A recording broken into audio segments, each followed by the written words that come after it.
City Council meeting to order. We have a quorum, and we're going to start with an invocation, and Bob Schroeder from Hillside Christian Church is here to do that. Bob?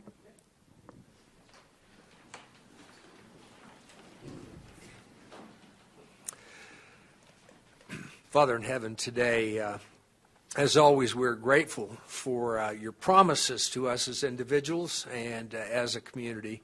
Your promise for wisdom, so we pray for that today, for everyone here in the room who has work to take care of. We pray that in all things that we're grateful. And today we're grateful for all those who serve, who volunteer, who make this community what it is. We just ask your blessing through rain, as always, and your guidance today. In the name of Jesus we pray. Amen. I pledge allegiance to the flag of the United States of America and to the republic for which it stands, one nation, under God, indivisible, with liberty and justice for all.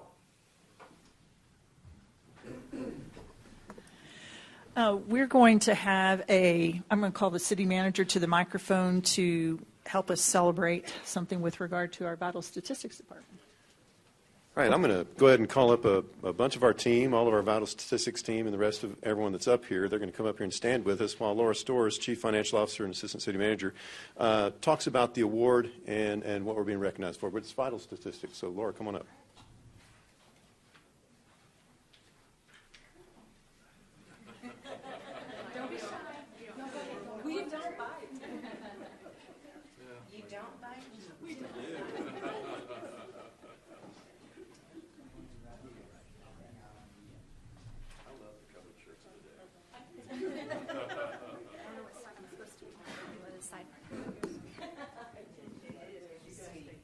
All right. Good afternoon. Thank you, Mayor and Council, for this opportunity. We just wanted to celebrate with our vital statistics team here. They have received an award. It is a exemplary 5-star award for 2022 from the state of Texas. So the exciting thing about this is we have achieved this 3 times at the city of Amarillo, but this is our second time to get it back-to-back years. It takes a lot of work and a lot of dedication from this team. They process, I want to say, thousands of records every single year. And so the Texas Department of State Health Services defines the 5-star award as the acknowledgement of vital statistics partners who understand the importance of vital statistics and its impact on citizens here in Texas. It honors partners who go above and beyond the duties of birth and death registration by attending trainings and keeping up with the latest legislation and trends.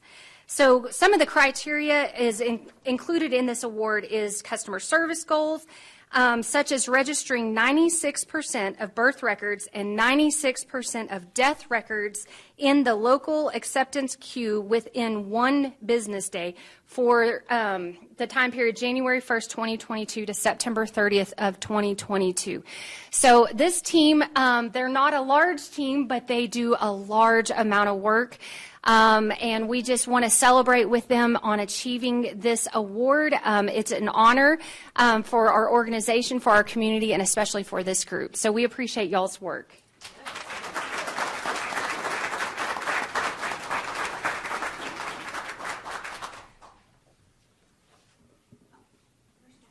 Yeah, I know. I was thinking, where's Donnie?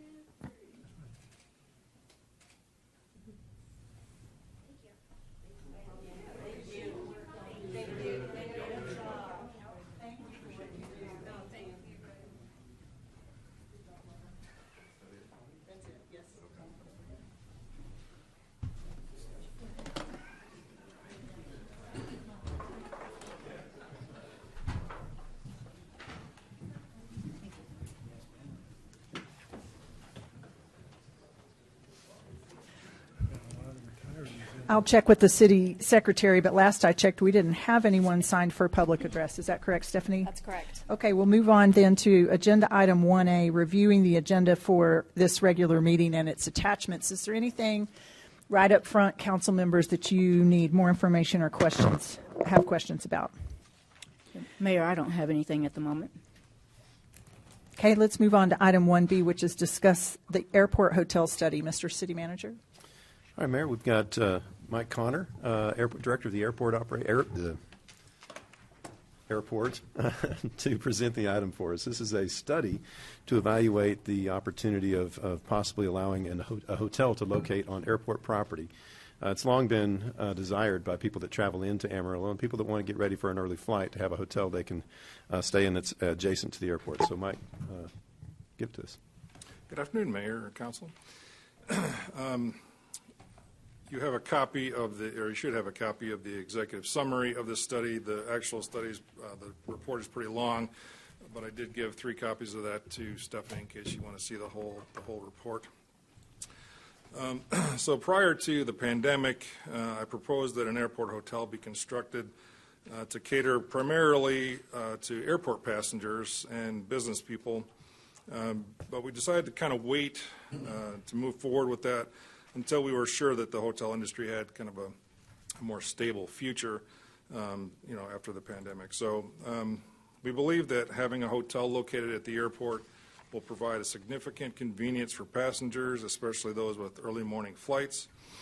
And generally, we do have more business passengers flying into Amarillo than business passengers flying out of Amarillo that live here. So we think a hotel would be a very good thing to have actually on the airport. Having it on the airport property right across the street from the airport entrance, which is where we had kind of planned to put it, will provide very quick access to the terminal building without having the additional expense of having to connect a hotel to the terminal, which would cost a lot more money. So at one point it was recommended that we conduct a feasibility study. The results of the study did determine that the proposed on-airport hotel is a feasible, financial, viable thing. So HVS conducted the study. HVS, if you don't know, is working on the Tri-State Master Plan effort, and they also did work on the Civic Center Needs Assessment. They did take the labor costs into consideration, and their report considers a management fee of 3% of the total revenues. They recommend a nationally franchised, somewhere between the mid-scale and the upper-scale limited service hotel with an enhanced food and beverage offering, since we're trying to cater to business people. They used a franchise fee of 8.5% of room revenue to estimate the cost within the report, and the forecast occupancy rates are listed on page 10 of the report that you should have. So when it comes to occupancy rates, they're estimating, and obviously these are only estimates, the first year would be about 67% occupancy rate, and then by year 4 up to 76% occupancy. They estimate the hotel will stabilize at a profitable level with an estimated 12.3% return on an estimated initial investment of $14 million. The study used our estimated 25 cents per square foot for the land rent, which we're estimating at about 2 acres. This actual rate could be slightly lower based upon the fact that the 25 cents is based on some appraisals that we had on land that was closer to the runways. So either through an appraisal or through negotiation with a particular tenant, we would, it could be lower, but it could be the 25 cents. We are looking at possibly a hotel up to about 100 rooms. And the current zoning is L1 light industrial, so we shouldn't have to worry about any particular zoning issues at this point that I'm aware of. We would hope that the hotel would be a brand that is not already represented multiple times here in Amarillo, although the study didn't indicate a specific brand or make a particular recommendation as to what brand it might be. Possibilities are Hilton Garden Inn, Aloft, Hyatt Place, Wyndham, Comfort Suites, Best Western Plus, Country Inn and Suites, Drury, or Cambria. Obviously, there are others that could be put in there. So the airport would like to issue an RFP to lease the land to a hotel operator. We could simultaneously do an appraisal, but we're thinking that's really not going to be required by FAA to do that at the same time, being that an RFP will give us that fair value requirement of the FAA regulations. And the executive summary is located on the airport's website, so people can look at that at this point. We already have interest from some local hoteliers to build this hotel. The hotel is planned to primarily serve airport passengers with a business focus. And so, yeah, we're just hoping to be able to issue the RFP for this. We might have a little minor amount of engineering just to create drawings and things like that to get the RFP going, but other than that, we should be able to do it in a quick fashion, and we'd like to be able to make an award if we can go out for an RFP within about 4 months. Say that again, 4 months. Yes, sir. Yes, ma'am. Questions for Mike, council? And so when I was reading the study, I guess, so the proposed date for the hotel to open would be 2024, September 2024? Yes, I think they were thinking during the study it'd be at least a 12 to 15-month process to build it. Okay, thank you. So it would be across the street? Yes, right next to where the current budget car rental is located. Is there any land on the other side so people could walk to the airport? There's nothing that's not already taken that would be closer. Like I said, we did look at some areas that would be very close to the terminal such that we could actually connect the terminal to the hotel, but we just determined that that would be too expensive to do for several different reasons. So, yeah, this is really the closest space that is possible. You could technically walk it, so. Yeah. So the hotel would provide transportation. Not many people would walk that far with their luggage. Right, right. Okay. So would the hotel have a parking garage associated with it as well, or? Not a parking garage. We would just estimate just a regular parking lot. Okay. But it's still a lot. The nearest hotel is basically 2 miles from the airport right now. So. Mike, can you go into a little bit of the RFP and the land lease in the way in which you've got it proposed here? Well, I don't have the lease put together or anything, you know. Of course, but like just kind of in the what would you say is an expected goal cost-wise? I know we're looking at a $14 million hotel. Are you guys thinking we're just going to have a ground lease? Hotelier comes in, they provide all of their own vertical investment. Right. Do we have any co-op on the enterprise of the airport to provide any services or anything like that? No, the only thing that we have planned for incentives or anything would be to give them an incentive of no rent for the first year during construction, so that they're not having to incur that expense at the same time as construction. But beyond that, it's just a straight lease. There are other ways to do it. Some airports do it. In fact, some of my previous airports did it where it becomes a concession. So, you know, if the hotel were to do better, then more money would come to the airport.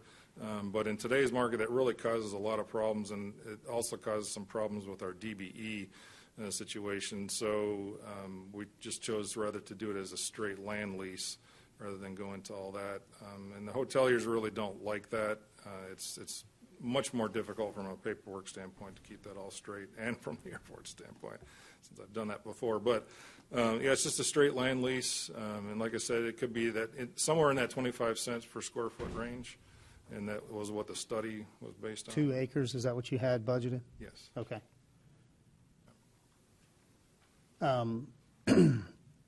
Is HVS, have they concluded their study for you, or would they stay on to maybe help, you know, in design or They've criteria? concluded the scope of their Okay. contract for this, yeah. Would you need anybody to move forward, or is it something where you and the rest of the staff would be able to look at like what the potential opportunities are for whoever the RFP is that comes to the city? Yeah, we should be able to put most of that together. I mean, a lot of some of the prep work we did, obviously, with HVS will give us that information already as to who possible vendors are. And, of course, we know the major players in Amarillo already, so I think we're pretty set on that. And we do RFPs all the time, so putting that together should be no problem. Okay. Thank you, Mike. Any other questions? Okay. Thank you, Mike. Okay. Thank you. Moving on to item 1C, which is a discussion with the Convention and Visitors Bureau about the Route 66 Centennial Celebration. Cashin. Hello. Cashin Smith from the CVB. So this is an exciting topic, and I don't think we've really just focused on this before. So I am going to back us up just real quick, kind of go over really how this came about. So 2026 is the centennial for Route 66. As we know, there's 8 states that sit on that. This comes from a national level. In 2016, the National Park System actually designated Route 66 as a historic corridor to kind of open the way for some of the celebrations and hopefully funding that will come through as we get closer to 2026. 2020, the Route 66 Centennial Commission Act was passed by Congress and actually signed in by President Trump at the end of that year. And then this past December, Richard Ware was officially appointed. We've known for about a year that he was going to be our appointee. Governor Abbott had already reached out to him, but that was made official and recognized by Biden in December, at the end of December. So we are moving forward on that. That is key for us because that gives us somebody with the other 8 states to sit down with the commission and sanction events and really pull all of the national story together. And we have high hopes for what this is going to do. Route 66 can be segmented in partnerships. We know that there's a huge amount of international travel that comes along Route 66. Amarillo actually outperforms the rest of the state on international travel because of Route 66. So it's a huge opportunity. We've really just getting the contacts together, getting some cohesiveness, getting some itineraries to come out of these next few years, I think will carry us very well into the future. And then in 2023, so this year, we are going to start the festivities. So we're going to have build up to 2026 and grow visitation year over year and really just try and blow it out of the, out of the water and just make a big deal out of it moving forward. We had planned on coming in a little bit earlier than this. COVID really put a hiccup in all of the state's plans, but what this has actually allowed us to do, the Road Fest was held in Oklahoma last year, but that was a small weekend event that did not go quite as well as they had hoped. They'll be doing it again this year, but we really, Texas, we like to go big, so we'll have a 10-day festival starting this year that will grow year over year. And I'll let Christy come up and speak to the events that will be going on in that. So that will actually highlight many different portions of the route throughout Texas to really give that experience. 2026, of course, is the centennial, and then we'll be able to say we've been road tripping for 100 years. And then, so what we've kind of already worked on and really where we're at, we do have the Route 66 logo that all of the partners, all of the cities and counties and partners will use. This one is an example of the ones that lists the main cities on Route 66 in Texas. But our office did also provide this logo with the banner so that if you wanted to, as an attraction, as a different type of partner, as a county or one of the smaller cities along the route, plug your own in and keep with the branding so that if you have some type of an event, whether it's small or large, it can be branded and then worked into our marketing. One of the main things that we want to come out of this with is truly reteaching the Route 66 travelers to stay in Texas for more than one night, to show them the experience that they can have throughout the entire Panhandle. We know that those extra nights will come back into Amarillo, so it definitely speaks to the mission of the CVB. And also, hopefully we'll carry that generational experience that makes Route 66 really a tool for us moving forward and really strengthens it and brings back that portion of that nostalgic road trip. We will have a passport with collector coins. We're still looking at the design on that, but our office is going to provide sponsor, basically, 10 of the coins throughout the route. We will add to that if other partners want to make an investment on that, but that will give 10 stops throughout the Texas Panhandle that they will need to go to collect these coins. The passport itself will change year over year, so that you need to come back every year to get all of the years of collection. And then at a national level, the road ahead is working on, with the U.S. Mint, actually having a coin minted for the centennial. So in 2026, there will be an extra spot that you can put that coin. So we're definitely coming out strong with the marketing and the tools with that. The app with the guided tours, we're working on getting it together right now. This app's going to be really neat. It'll have the tours, you can keep your photos within it. It really will put together a map of your experience and send it to you afterwards as a keepsake. So we'll grow that year over year as well. Of course, the calendar lives on visitamarillo.com. That is a live moving calendar we'll be adding to as we get closer and closer. We are asking our other partners, if they have events, and this is not just for the 10 days. It's really going to speak to anything happening on Route 66 in Texas. You can plug those in, and it'll be branded in a way that really highlights Route 66 to the travelers. And then we are going very heavy on domestic and international marketing. We have not really focused on the international marketing since, I don't know how many of y'all remember Yuta from our office, but she retired in 2013. So that was the year that I came into the office. All of that travel and a lot of that marketing was pulled back on at that time. And with Route 66 and looking at the goals of that, we think it makes a lot of sense to go back in and add that back in as a top priority. So we're looking for the opportunities that we have. A lot of times the state does sales missions that we can tag on to do kind of the one-day shows with sales missions around them. There's not a lot of those opportunities this year through the state, so we have gone back and really looked at what we can do and do well and make a good investment out of. So we've got a couple of things we're doing this year. We're really going hard with Brand USA so that we have that national level of marketing that's going out internationally, and then we'll add in those sales missions as the state brings those back on as well. So the possible projects, whenever this came out in 2020, there was a list of, if you will, objectives that from the federal level that the National Park System and the Fed would like to see happen throughout the years of celebration.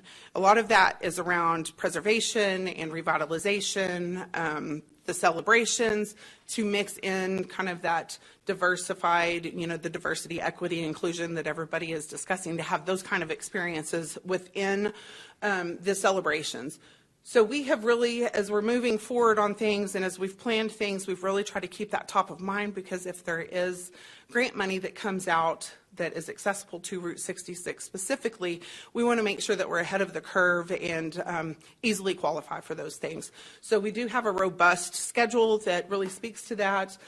Things that we will be raising money for, looking for grants for, include road shields, which you will probably see me here before too long to come in for a resolution for that. So we've got partners that have been helping us get that organized. So those are the big shields that goes down on the asphalt along Route 66. We'd like to start with the historic district and then move into the boulevard area, and by 2026 really have that from county line to county line for Parker County, so Amarillo's, but we're also looking at our other partners so that it really is cohesive and speaks throughout the entire state, Route 66. We're looking at crosswalk murals, TxDOT approved signage, so these are the big brown signs that I believe back in 2016 we started on the approvals. By 2017 we had put a few out, but that program really, due to some budget cuts and changes and things, really didn't go the way that we wanted to. We're bringing that back in, but those have already been approved by all of the counties on the route and recognized by TxDOT and at a state level, so that will be easy to pick up and really get some good signage out there. And we're looking at a neon sign revitalization program. So all of these things, we are trying to be mindful. If we, as different counties, go in and look at the grants that are available from a state level right now that would really speak to that. we could end up very well looking like we're competing against each other in these grant systems. And a lot of them are $10,000 grants. So $10,000 grant speaks to one neon sign, may cover one shield. So I did put in a request for appropriations this year.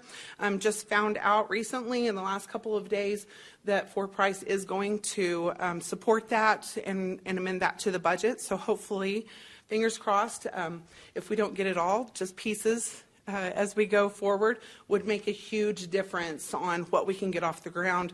That request was made on behalf of all 8 counties. So that would be split between the partners. For 100,000, Cashin, what was the request for? $3 million. $3 million, okay, good. Go home, So- go big, go home. Yeah. So what we did was we actually broke it out specific to each project.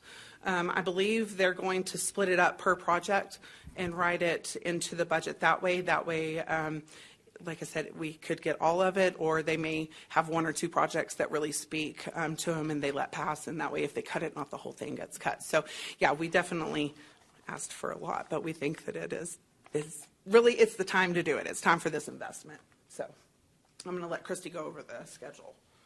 Hello, thank you all so much for your time today. As Cashin said, the Texas Route 66 Festival is June 1st through the 10th, and I'm just going to run down what that calendar looks like so far. Other partners are adding events as we go, but this is where we are right now. June 1st will be the kickoff, and it'll kick off with Coors Ranch Rodeo. They are actually adding an extra day this year, so the rodeo will be Thursday, Friday, and Saturday. And as rodeo is so important to our heritage, we are so proud to include them as part of the festival. They're adding some additional events on Saturday as well that will be really exciting, but I'll let them release the news on that. There's also going to be an art walk on historic 6th Street on June 1st. June 2nd is going to be the official kickoff, and it's going to be at Hodgetown at their Friday night game. And again, I don't want to release everything they're planning, but it's going to be epic and very exciting. June 3rd is the Coors Ranch Rodeo Cattle Drive. As you know, it is typically on a Thursday. We're moving it to a Saturday this year, so hopefully way more families and locals can come out and be a part of that. It's going to be more of a parade this year. We're going to add classic cars and all kinds of rockabilly flair just to pay homage to Route 66. Also, June 3rd will be the world's largest cornhole tournament held here at Starlight Ranch, and the Guinness Book of World Records will be here to make it official. June 4th, we're planning a lowrider cruise down Amarillo Boulevard, down the historic Route 66 part, so be looking for more details on that. June 7th, 8th, and 9th, the Visit Amarillo is hosting bus tours across the Texas Route 66. We've been working very closely with the other cities and counties along the Texas route to plan an incredible itinerary. All of the stops will be historic Route 66, landmarks, restaurants, hotels, things like that. So one day we'll go east, one day we'll go west, and the final day we'll do Amarillo and Canyon and all of our Route 66 attractions. And then the Texas Route 66 Visitor Center is going to host an event on June 7th. June 8th will be an event highlighting the Green Book, and we are bringing in an incredible speaker for that. It will be at the Amarillo College Recital Hall. And then June 10th is the finale of the festival. We are hoping to close down 6th Street from Georgia to Maryland. We currently have gotten about 50% of the signatures for that. The feedback has been incredible by all of the owners on 6th. I've been so pleasantly surprised with the support of each and every one of them. So really excited about this festival. It will be family friendly. We'll have all kinds of live entertainment, car shows, bike shows, kid-friendly things to do, a corn dog eating contest. Not sure if you know the corn dog was perfected on Route 66 in Amarillo, so that's why we're doing that. And this is all going to be done in tandem with Parks and Rec. Their summer free-for-all kids event. We're going to have trolleys and bus people back and forth to their event and to the 6th Street Festival. And then to cap it all off will be a music festival at Starlight Ranch. Any questions? No questions, but some comments. Wow. Yeah. And I know I've been listening to you guys talk about this for at least 18 months. So none of this happens just because you type up a presentation and give a PowerPoint from a podium. It happens because you sit down, you have ideas, you bring people around the table, you make a ton of phone calls, you do meetings, you fill out paperwork, you follow up on scheduling things like with legislators and making requests to be appropriated state funds in our legislative sessions. You coordinate with the other 7 counties involved. A ton of work and legwork, and you're years away from the actual event. So I guess I just want to say I recognize that this team, the CVB team, is having an impact on our economy, helping our local businesses, managing the opportunities that we have. You're managing and stewarding them well, and you're putting your effort into them. And we see that from here. You guys made a major shift in your organization in 2020, and so here we sit at the beginning of 2023, and we're seeing you as a mature organization do something great for not just our community and not just for the Texas Panhandle, but something that's being recognized nationally and globally, historically. So it will have an economic impact for us positively, but wow, this is fantastic. Great job. Well, we want to make sure that we come out the strongest, and by the end of the celebrations, we're the best branded. We really do have some lofty goals in that, but I will say I have a lot of ideas and meetings.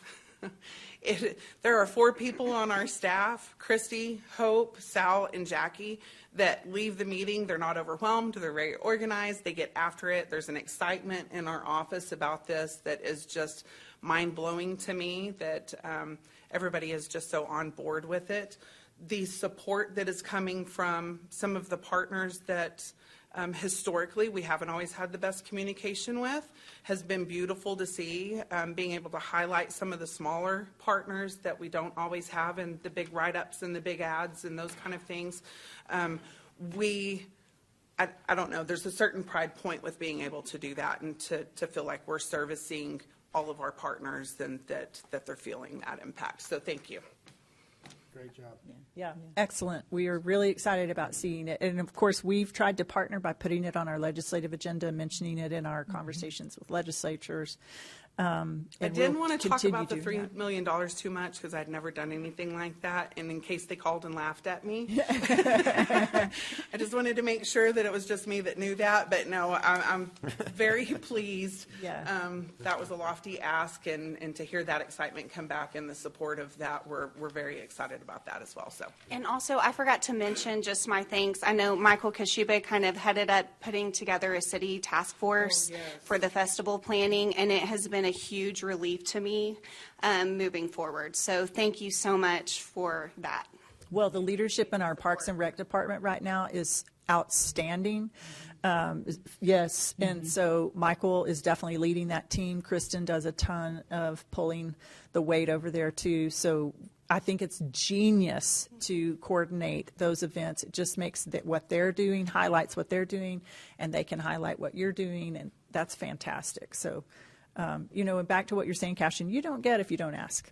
That's right. So we need to strengthen our ask muscles. There's nothing wrong with asking and being told no, but there's certainly something wrong with being too hesitant to ask when we believe in the project and what it's promoting. And it's promoting the entire state of Texas, and we're just happy to sit in the center of the top of Texas. So, good job. Thank you all for your support. Yes. So I just also wanted to say I appreciate the opportunity to attend the kickoff celebration because I think that was awesome in the mayor's absence. And also I know we had an extremely short window where we weren't able to post a notice of quorum, but I thought the event was great, and we I mean, we got to see others I along. think I have since learned that we don't have to post a quorum for a press conference. Okay. So All right. we'll make sure that we communicate that better in the future, because I really did pull back on that because we didn't do Yeah, the quorum. But Leslie and I discussed that later, and I realized that I don't necessarily have to do that. So yeah, we want everybody to come out. Yeah, and I be just able to wanted, I celebrate just with wanted, us, so. I just wanted my fellow council members to know that, so that, you know, that's the reason why. So appreciate that, though. Great event. Yeah, keep giving us reports and let us know how we can help. Okay, thank you. Thank y'all. Item 1D is to discuss the Texas Municipal Retirement System cost of living adjustments. Mr. City Manager. All right, Mayor, I'm just going to give a real brief, high-level overview, or introduction, really, and then I'm going to call on the president of the Amarillo Police Officers Association, Toby Hudson, along with Laura Storrs, Chief Financial Officer, Assistant City Manager, to lay out the details of a somewhat complicated issue that is very important to every city employee, but probably more especially important to retired city employees. You see around, if you look around the room, a number of people you might recognize from many decades of city work. I know there's one 4-decade person in the room, along with others that have spent big chunks of their life working for the city, so this is very important to a lot of people. Back in 2010, the city stopped doing cost of living adjustments for retirees. That was a budgetary decision at the time, and it predates, everyone on the dais right now. But the way state statute is that if you ever get out, if you ever want to get back into giving COLA adjustments in any future year, you have to also add enough money in there to give those retirees all of the cost of living adjustments that they missed over whatever period of time you waited. So in this case, we're looking at 12 or 13 years worth of catch-up. Once you miss a couple of years, most cities don't have the resources to be able to do that catch-up. Now, the legislature, there's been many attempts over the last 3 or 4 legislative sessions to allow cities to do ad hoc COLA adjustments, cost of living adjustments.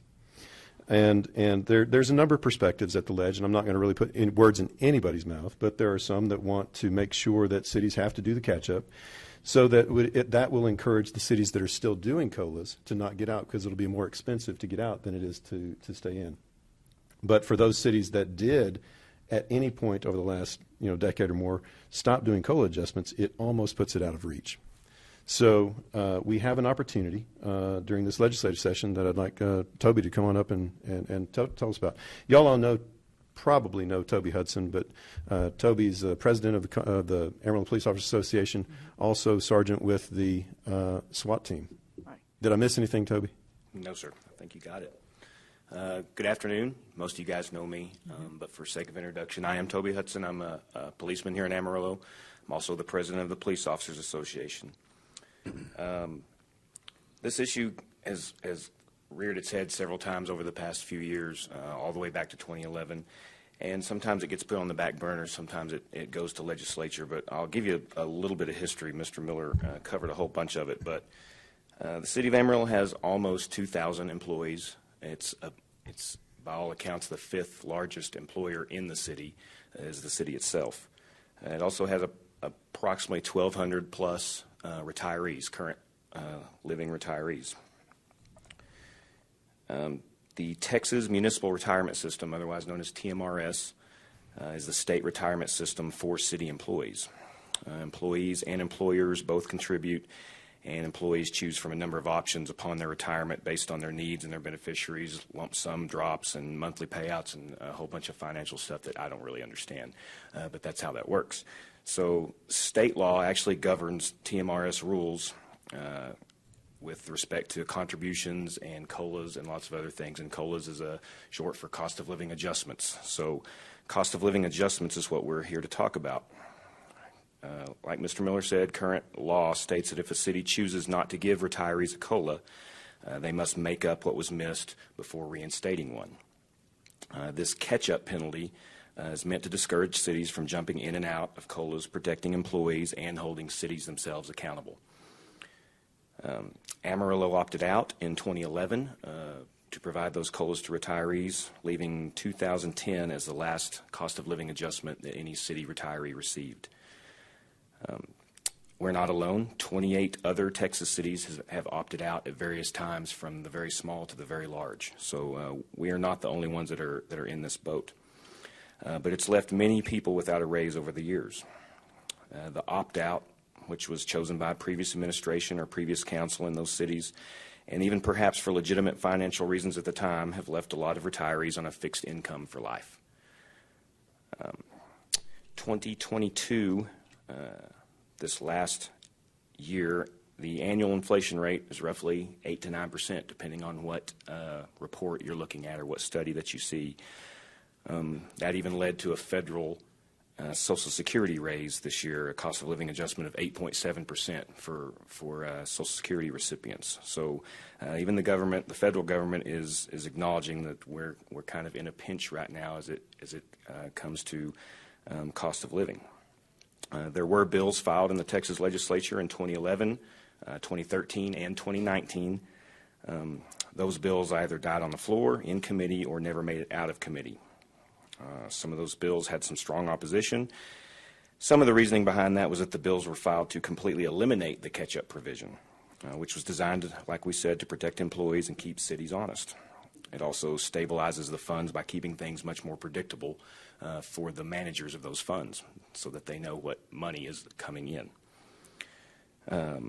We have met with Representative Forprice. He's willing to sponsor a bill for a one-time penalty-free opt-in, basically allowing cities to get back into COLAs without paying the catch-up penalty. After that grace period, the cities that chose to get back in would be subject to the current rules going forward, basically a second chance or a mulligan, if you will, if those cities chose to do that. I've been working with Laura Storrs and some of the other APOA board member team, and Ms. Storrs has informed me that the city is prepared for the possibility of reinstating COLAs for retirees if a window of opportunity ever presented itself. So I applaud her and the city for that, for being prepared for that. Ms. Storrs has all the numbers with respect to the costs and contribution rates for Amarillo's situation.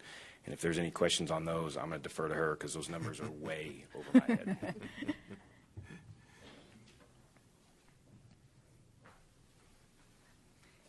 Thanks, Toby. Good afternoon, Mayor and Council.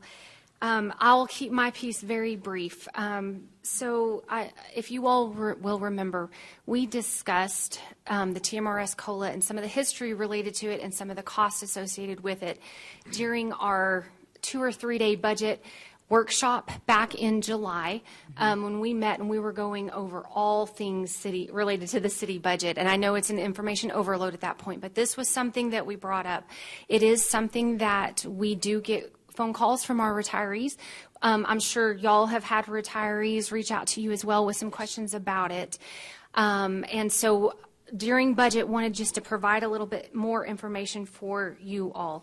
So I won't go too deep into the logistics of this, but one thing, as Toby mentioned, if council decides this is something that's important, that potentially council wants to support a bill like this, and then let's say it gets through the legislature and everything gets passed, what we would then do is we would be prepared to prepare a budget for this next year that would allow for this provision to take place. Now, as you know, council's authorized budgets on a year-by-year basis, so the members of council sitting in those seats at that time, we would be working with them in order to get these options through. And so the numbers are large, and it's I've worked with TMRS very closely to look at the financial impact both ways with the repeating provision as the state law is currently, and also if there was this window of opportunity. And so TMRS provides 3 different cost of living adjustments. One is at a 30% COLA, one is at a 50% COLA, and one is at a 70% COLA. And they're large numbers, but all I have are numbers from this past year. Those will change because as CPI comes in each year, TMRS has to adjust all their calculations accordingly. And as we know, CPI has been very different than in the past couple years than it has previously. So we are looking at, several $1 million to put a provision like this in. But I do want council to know, depending on the direction that we get, we would work to shape a budget around this and present options to council in probably the July-August standpoint when we're going through budget again on what it would look like to exercise this window of opportunity, assuming a bill gets passed. So are there specific questions I can answer on the financial pieces? If not, I think Toby may have a couple more items to cover. Okay, I'll let Toby. Oh, I'm sorry. Mr. Stanley has some questions. Yes. Do you have an estimated total penalty that would be avoided in percentage? So what I'm looking at here, and it varies because, as I mentioned, there's options. You can choose a 30% COLA, a 50% COLA, or a 70%. So at the 70%, that is what we had previously. That is what our retirees got up until 2010 was a 70%. So whatever the cost of living, the CPI came in each year, they got 70% of that. Let's just go with the 70% as we're just yes, talking absolutely. about And things. so what we're looking at, I'm doing math, of course, because I have, and these are rough estimates, but it would, to put in the 70% COLA with the way the law is right now, I'm estimating. Based on 2022 CPI. Yes. 2022 CPI, this would have been for 2023 contributions for a COLA 1/1 of 23. The way law states, it was just over $9 million to implement it. Now, grain of salt on that. We're calculating that based on maybe the biggest CPI year that I've ever seen in my professional. That is correct. That's just a reality, though. Those retirees are seeing that every time they pay for groceries and put gas in their cars. I'm not discounting Yeah, that. okay. I'm just saying, Okay. as we project forward, what does participating in a COLA look like annually for us, for the city of Amarillo? It's not always going to be a number like that. But we definitely have to pay attention to a number like that because they're certainly having to pay attention to a number like Correct, yes. Okay. With the law change that Toby is mentioning as well, it would be, without the catch-up provision, it would be right about $7 million. So still a very large number, but definitely less than if we were to do the catch-up provision. And what that does is it goes back and pays out COLAs for 2011 all the way through 2023. So with those numbers, and I know these are just percentages, so obviously it's a scenario. 2010 all the way to 2022 catch up at that estimated CPI index would be $9 million. Yes. Okay. Yes. And that's then to go ahead and implement that 70% COLA from that point going forward. Okay. So it goes forward and it goes backwards. Right. So you basically lock in and you stay at that same amount. Your rate's going to fluctuate a little bit each year, but it will hover around that. And let me also state this.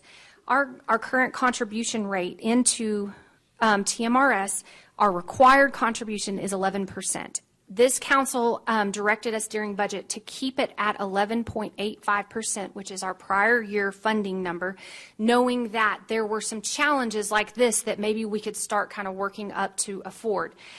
If we were to go back to the repeating COLA at 70%, we're looking at a 23% contribution rate. So you jump from 11.85 to 23%.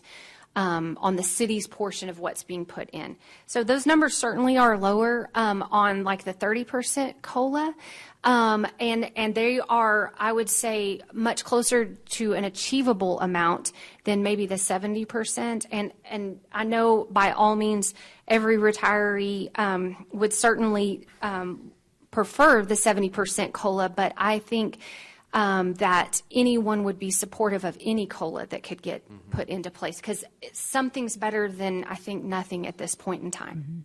Can we pause for just a second? If you're here in the audience and you are a retired city employee, would you proudly raise your hand high so we can see?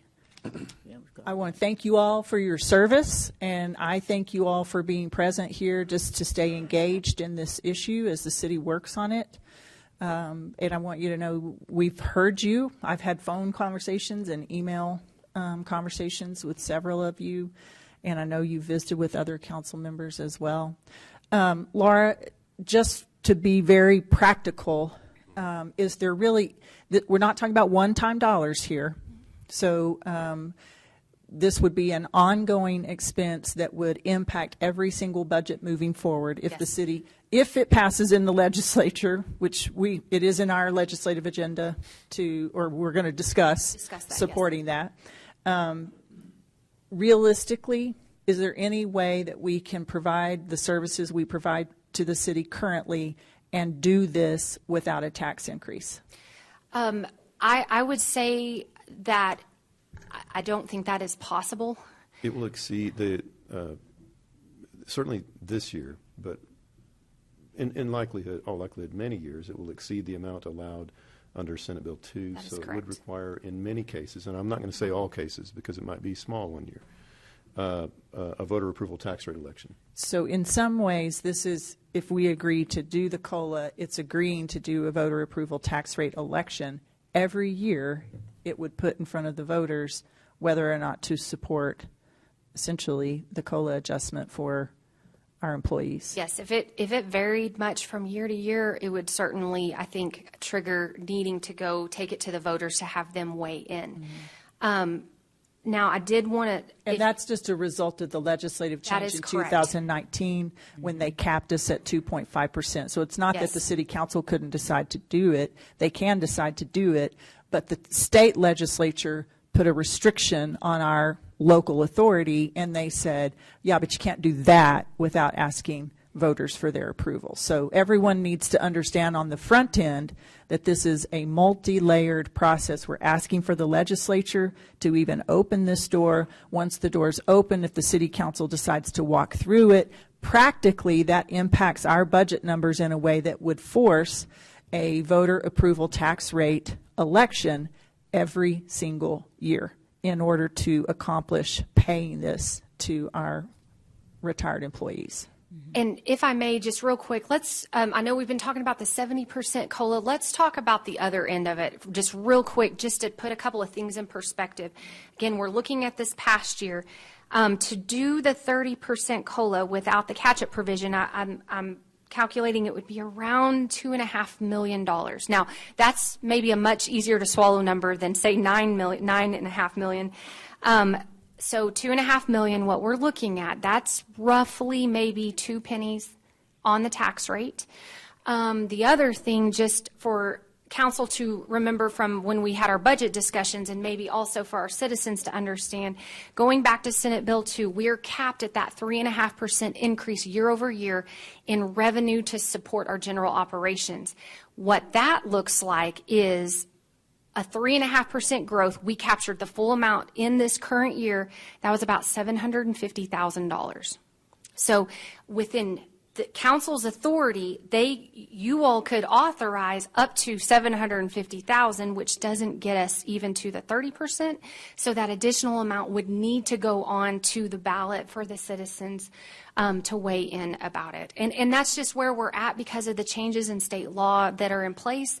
And so it's requiring the citizens to weigh in a lot more on changes like this. That's just where we are because of the 2.5% cap that the state legislature put on local authority to make those kinds of spending decisions. So I just want everyone to understand the environment that we're making this decision in, and supporting the potential legislation then leaves us with some work to do on the other side. So I think it's a good project. I think we ought to do it.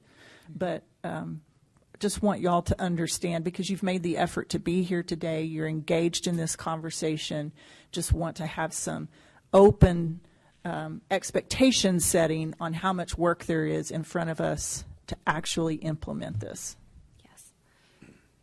Yes, Anything Howard? to add? Questions? Howard? Got a question. Yes. When does the decision on this need to be made? So it will need to be made right about budget adoption time, so around August, because we will need to communicate that into, let me back up a little bit. First, we got to see what the legislator does. Assuming this bill carries and it passes, then on the city side, if the city decided to take the window, we would need to make final decisions during this upcoming budget year.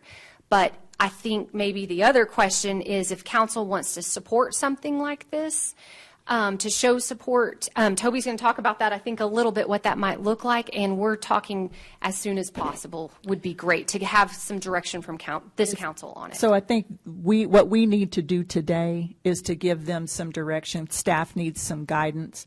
The Police Officers Association is here asking for our support for this legislation. It's not specifically in our legislative agenda as something that we would support. So I think, Council, I'm asking you, can we give Laura and Jared some direction on can we use our resources and influence to ask the legislature to open the door for a COLA exclusion, to the catch-up exclusion, and to pass that legislation. So do we have a consensus on that, or does someone have reservations or another opinion that they want to express about it? I'm definitely on board, and I don't have any reservations about it. And I do care about our retirees because I've had several phone calls, about just the cost of living in general. So I would like to see us, provide whatever support that we can. And I don't know really what that looks like. And maybe, Toby, you're going to share that, whether it's letters of support or us going down to Austin to be able to speak to the legislators about this particular topic. But, okay. Howard, I think you had a comment, and I know Jared has a comment. I'm in favor of moving forward, too. I can't believe that we dropped it and didn't catch up. But I've had several calls and letters saying we need to do something about it. My question has to do with part of this council's not going to be here. So we may be tying the hands of the future council. I can speak to it. That would be great, Jared. That's really what I was going to touch on. Council's consensus here, it would probably be followed up by staff with a resolution that you would approve at the next council meeting. Resolution of support for legislation of this type. It does not commit or obligate future council to do anything. It just says that right now, council is supportive of legislation being passed at the state level that would authorize cities to be able to get back into COLAs, back into TMRS COLAs. When a council would have to make that decision really depends on how the legislature moves, how quickly the legislature moves. If the legislature moves and approves with enough of a margin of victory or margin of passage for the item, then it would immediately become effective upon governor's signature, which would allow potentially the next council to get back into COLAs during the next budget cycle. If, however, the item passes by a narrow margin, it will not become effective until October 1 of 2023, which would probably be after the point in time at which any budget across the state is authorized. Now, cities still wouldn't be trapped into waiting until 2024 to do it, but they would have to authorize a budget with enough capacity to handle that contingency if it happens. And then if it doesn't pass, they would have money in the budget to be able to put towards one-time expenditures or things like that. Well, actually, they wouldn't because they would also have to have a subsequent voter approval tax rate election, very likely, which would authorize the funds. So most cities could probably, and to an extent I'm sort of thinking it through as I go, but most cities could probably have the capacity to do it in 2023 or in 2024. It's not going to be a 2-year window, but depending on when the ledge approves it, will dictate the period of time that cities have the ability to do it. Any other concerns, reservations, other opinions? Eddie? I really feel like that we have to look at it. We have to consider the employees who've given their careers to the city and have supported the city and have done all the things that they have. And I think at the very least, we should support it going all the way through. I can't speak for the next council, but I could sure say that I would be very much in favor of reinstating COLA if I was on a future council. So I'm very much going to be with the understanding that we probably would have to take it in front of the voters. I think it's kind of critical that we try and take care of those who have worked for the city and done so many things, and we owe them our respect and our support, and it's just an honor that that they would give their service for it. So I think it's a no-brainer. personally. So do I hear a consensus then to direct the city manager to bring us a resolution to support this legislative effort that our Police Officers Association, that CLEAT and others are working on to even open the door? So, Mayor, before we yes, sir. before we go there, my question would be sales tax in the general fund, and how is that equated in this COLA?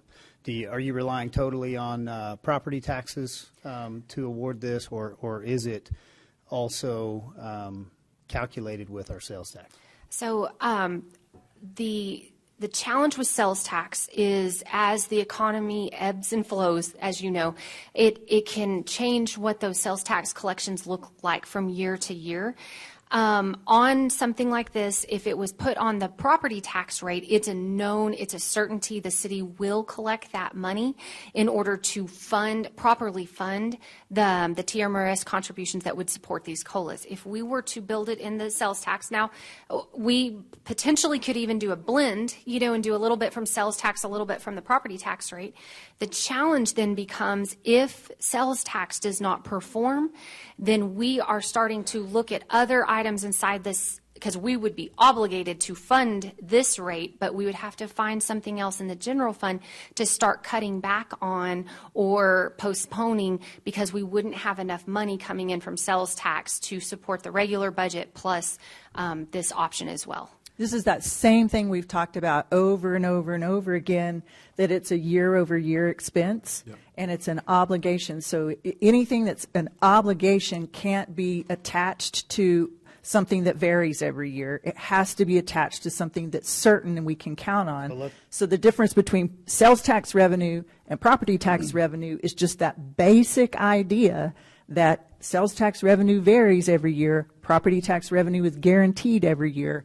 And this has to be attached to that guaranteed revenue, because it's a commitment that we're making to those people that are sitting in those seats.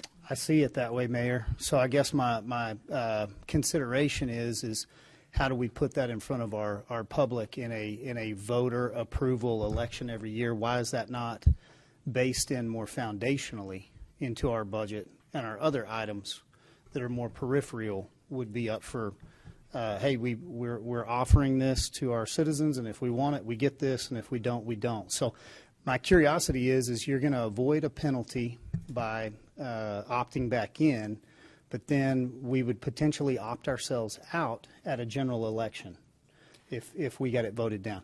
So I want to give a little thought to that, because I don't think we're fully discussing that aspect of it. I almost feel like it's unfair to put it on the backs of our police officers, firemen, and retirees. What was the lowest number you gave, Laura? 2.3?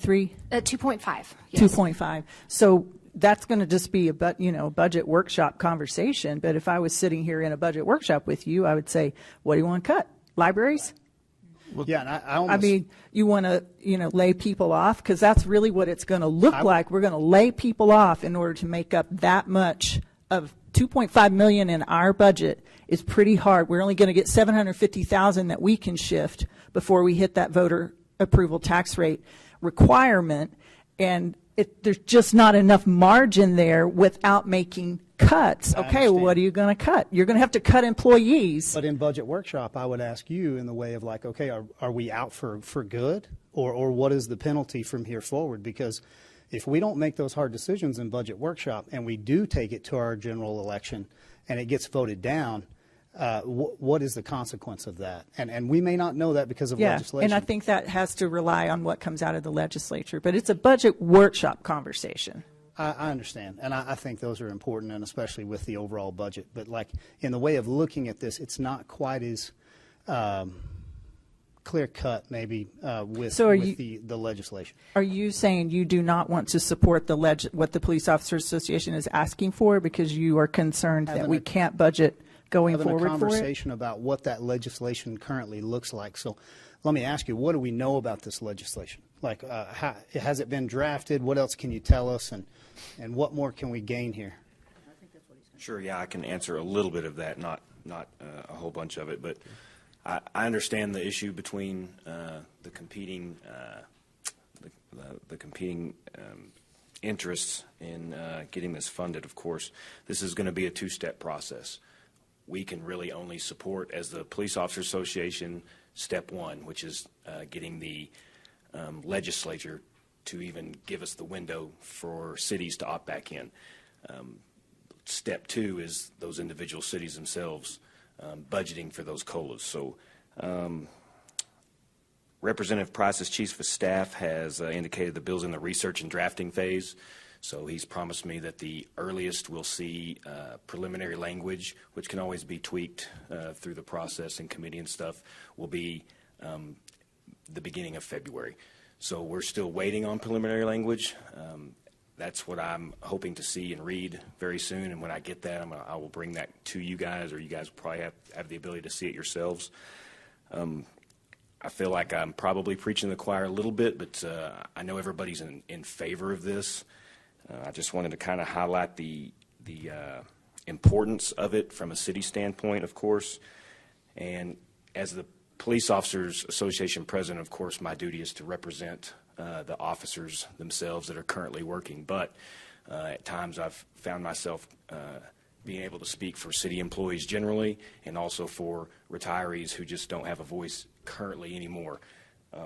There's a lot of retirees in this room, some of them my mentors when I started this business. So I feel very passionately about supporting these guys and trying to do everything that I can for them.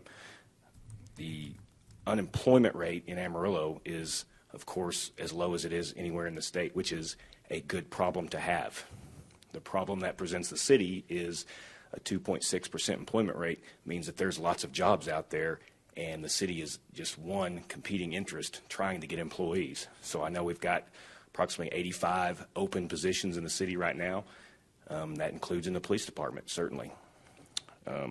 Average life expectancy has gone up year over year with a tweak from COVID, but if you look at average life expectancy, it's between 77 and 81 years old, depending on what study that you read. Some of these guys have beaten those odds. Congratulations. The average life expectancy of a police officer is between, depending on the study you read, 57 to 66 years old. So these guys have given a lot to their city, to the people of it, and I believe that we need to explore any opportunity that we can to get back in and to reward these guys for their service. And again, that's just speaking about police officers, not necessarily city employees in general, but all of them have given their service to the city. So I hope to complete step one, which is to get the legislature to allow us back in, and step two will be up to you or the next city council or a combination of those. So I hope that answers your question a little bit. Thank you. It does. Can I step back in? I want to kind of address the conversation you guys were having just a second ago. First off, the first time that if this passes, is it going to be preeminent on a voter-approved election? It absolutely is. It's something that's new that's being added to the budget. There's no way it cannot take priority over a voter-approved budget. Now then, going forward from there, since it's a year-over-year constant thing, in my last 6 years, there are always things that are being brought that we need to add to our budget that are big needs in the city. And it'll be up to the councils coming forward as to what are going to be the hot topics that are going to be put. But the real reality is the first time this comes up, it will be preeminent on a voter. Now, after that, that's up to the councils that follow. It's not up to us, and we can discuss it till we're blue in the face, but it really doesn't make any difference, because I can tell you that there's something new, substantial, every budget. We're going to have roads that need to be fixed. We're going to have salaries that need to be increased. We're going to have capital projects that need to be taken care of. And so that's not going to change anything. But the realistic thing is we will vote on it the first time it comes up. We will. It's just too big a number. It's just too big a number. Will it be that way always? I can't say that, because there may be other things that come up that are a bigger number that take preeminence over that, and that falls back into the group, and it's not up for debate. And I think probably most of us are not going to want it to be up for debate, realistically. But the first time we go through, yeah, it's going to be up for debate. But I think our voters will support our city employees, especially if our first responders are out there talking about it. As a city, we support our first responders. I mean, I hope y'all feel that, but I hear it all the time from citizens. And I have other city leaders from outside the state and outside of Amarillo that comment on the different culture we have between our citizens and our law enforcement and first responders communities. People notice that it's different here in Amarillo than it is in some places across the nation. And I think, explaining to voters why this is important. The faces that are in the audience today are going to be an important part of that conversation. I don't think it's a mountain that we can't climb. Yeah, Mayor, I appreciate you saying that. And everywhere I go, I tell people that I'm truly honored to be a policeman in Amarillo, Texas, because we do feel the support of the citizens. I love what I do, and I certainly don't do it for the money because it's not substantial in any way, but it makes me a living. We are competing with all the other police departments and cities for those employees, and I can just tell you we graduated 5 police officers last Friday from a police academy. When I started 22 years ago, there was 600 plus applicants, and I was lucky enough to be one of 26 people that started that academy and somehow made it all the way through and didn't get fired to the point where I am today. But the point of that is those numbers aren't the same anymore.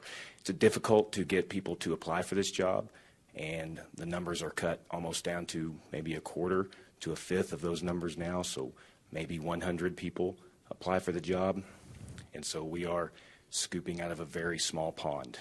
And retirement benefits is just one piece of that puzzle, but everything that we can show these people that these benefits are there for you when you retire is another way that we can recruit and retain qualified applicants, because it has certainly changed just in my time, and since these guys' time, I know for sure we've got to do something to maintain these employees, and that just speaks to the quality of people we have. Anything else, Toby, you want to add? I just wanted to tell you kind of the plan. We're kind of approaching this from a 3-prong approach. We're seeking support from the police associations in these other 28 cities, as well as city administration in those cities, and the state reps that represent those cities. So if we can get support from all 3 of those, we're hoping to get this pushed through to committee and then to the floor for a vote. We're not just seeking Amarillo's support, obviously. We're seeking some of these other cities that are affected, and I think it's going to take the combined efforts of all 3 of those interested parties to get this through, because it's been defeated several times. So again, it just kind of gets put on the back burner with other legislation. You guys know every 2 years is when the legislature meets, and the amount of bills that are filed is staggering.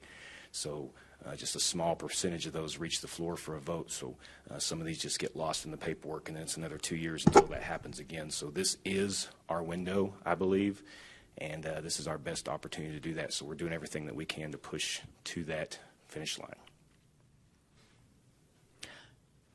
I think I heard consensus, maybe some hesitation, but I think you have a consensus to bring us a resolution, and then I guess we have further dialogue about whether or not I want to support the resolution. But I think you have consensus from us, Jared.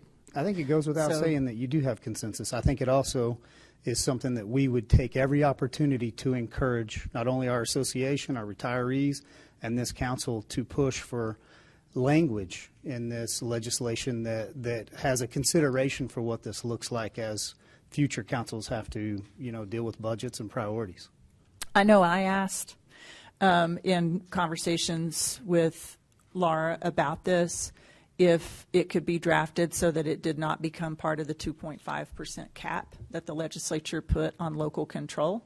And then, we could run the rest of our budget to the 2.5% cap that they gave us, but it would give us the freedom to support our former employees and our first responders by giving them what they needed. And my understanding is that conversation went nowhere. They didn't feel like they would have support for that in the legislature. Is that correct? So, I think that's something that sitting in the chairs that I have the privilege of sitting in, that would sure make it easier to accomplish if it didn't have to live under that 2.5% cap. So I'll just put that back out there as I think that's a good idea. I think it helps us solve the problem.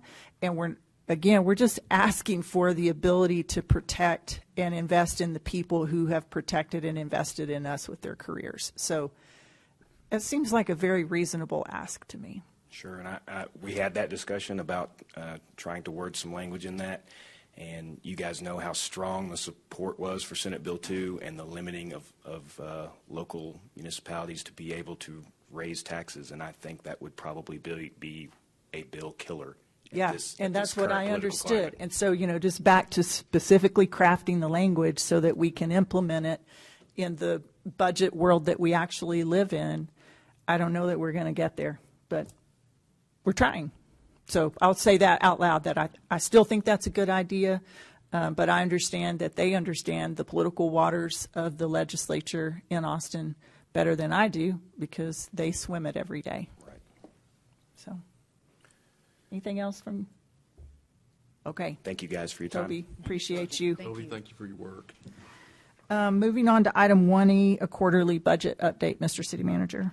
All right, Mayor, we've got Director of Finance, Matt Poston, to present the item and answer any questions you got. Okay. Good afternoon, Mayor and Council. We're going to go over a quarterly budget update for the fiscal year ended 9/30 of 22, and there should be a PowerPoint. We'll get that pulled up.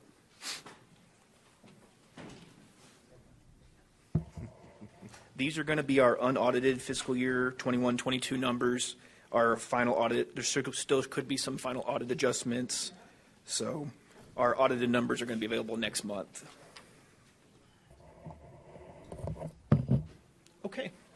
So we'll jump right into it with the general fund revenue budget. This last fiscal year we just completed on 9/30 had a total budget of $200.3 million, and our actual revenue was $241.2 million. So as you can see, we came in $40.9 million over what our projected revenue was, and that was all related to, mostly related to our, if you can look on the next page, to our operating transfers. And if you'll remember, that is the ARPA revenue recovery that this council had brought into the general fund. So that's that $25.8 million coming in. You can also see that property tax was right on budget, just about 0.3% under budget. Sales tax was $13.5 million over what we had budgeted, along with strong hot tax receipts of $1.8 million, and then gross receipts, business taxes of $2.3 million over budget, and that would be those franchise fees. And we'll touch a little bit more on those here on the next couple pages. So we'll first look at sales tax. Sales tax for the year was strong. You can see that through the fiscal year, sales tax was up almost $7 million from last year, which is about a 10% increase, and then over budget by about $13.4 million, which is 22% over budget. So we saw strong sales tax collections through the end of last fiscal year, which ended in September. And this year through January, we're still seeing good sales tax. We're up 5.19% over the prior year, and we're up about 14% over what we've budgeted through January, which is our November sales. And this year, just as a reminder, in the new fiscal year, we did budget a $7 million increase in sales tax. So right now, we're still seeing, strong receipts there. We're going to look at hotel occupancy tax next. You can see here a 10-year history of collections. You can see the big hit from COVID in 2020, but you can see that we've rebounded nicely and even over pre-COVID numbers. So that came in again last fiscal year, 12% above budget. You can see on the next page the actual month-by-month collections. You can see that through September we had a 12.39% increase, and then it was 26.43% above budget. And looking at this fiscal year through December, we're up about 20,000 over the prior year, but we're down about 24,000 from budget. So we're kind of seeing hot tax slow down a little bit and cool off, but we'll just kind of have to keep an eye on that. If you look at the next slide, you can kind of see some historical information that actually shows occupancy as well. And occupancy is trending slightly down, but our average daily rates are remaining strong, so that's kind of evening out the impact there. So next we'll move on to gross receipts business tax, also known as franchise fees. You can see here that for last fiscal year, our franchise fee collections came in $2.3 million over what we budgeted, and the biggest increase, biggest strong performers there were electricity and gas. electricity coming in $1.8 million over what we had budgeted, in gas just under $700,000. And that's really related to those fuel factors that the natural gas and the electric companies use. So as those bills for users are higher, they're also the franchise fees that come in on our side are higher. You can also see that cable was down about $260,000, and that's just been slowly decreasing year over year as more consumers switch to streaming and drop from cable TV usage. That brings us to our general fund expenses for the year. We had budgeted $210.2 million. Our actual expenses were $232.7 million, giving us a variance of $22.5 million that we spent over budget. And if you'll remember, this council approved transfers of that excess general fund reserves that was created by the revenue recovery funds of about $27.8 million. And those were used for various projects. If you'll remember, City Hall, the St. Anthony's projects, Transformation Park, public safety improvements, and IT improvements, to name a few. And then you can see that on the next page that our net variance for the general fund, when you take the revenue over and the over budget on the expense side, is we're $18.4 million to the good in general fund at the end of 9/30. Any questions on that before I move on to utility sales? Okay. So we'll look at utility sales real quick. You can see that solid waste came in real close to budget. They were about 2% down from budget. You can also see our water and sewer came in strong over budget. If you remember, we did have drought conditions for most of the fiscal year, which brings in good water revenue for us. But, of course, we always would like the rain. And then you can see on drainage, we were right at budget, just slightly under what we had budgeted. And this next chart's always a good one to look at. It shows you the water and sewer revenue charted against precipitation. And you can see that we did have low precipitation this year. And then that always drives our revenue up. And also we did have drought conditions. And then that 5% rate increase that we put into the budget this last year. So that's why the revenue went up like that. Last thing we have here is a quick update on our health insurance fund. You can see that our claims came in good this year. We were slightly right below budget at $400,000 below. So we came in right where we thought we would. So that was a good year for the health plan. So I know that was quick, but any questions? Matt, thank you. Yep, thank you. Thank you. Let's move on to do item 1F, which is a quarterly sales tax update. All right, Mayor, we got Andrew Freeman to present the item. Andrew?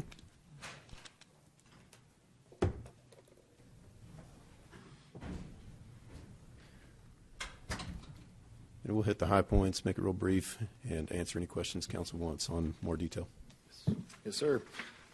So just briefly, we are on our 30th straight month of sales tax collection, seeing an increase. So that's the last 2.5 years, but we have started to see that, as you noticed in Matt's presentation, that is slowly declining and coming stabilizing. So January was up only 1.67%. December was in the 3% range, and November was just under 5%. So we are starting to see it level out a bit. I did read an article that came out yesterday from the Wall Street Journal just on U.S. consumer spending trends that I wanted to share just some highlights with you. Retail purchases have fallen in 3 of the past 4 months. 2022 consumer spending outspent inflation, but what we're seeing is that was mainly due to the stimulus payments. People were building up savings accounts and then the cheaper credit with interest rates. So consumer growth exceeded price increases by 2 percentage points. Now the monthly income set aside for savings that they found is 3.4% December compared to last year at 7.5%. So that number's come down some. Interest rates have continued to rise. The feds are meeting right now to determine potentially another 0.25% increase in those rates. Share of U.S. adults whose expenses exceed income is up.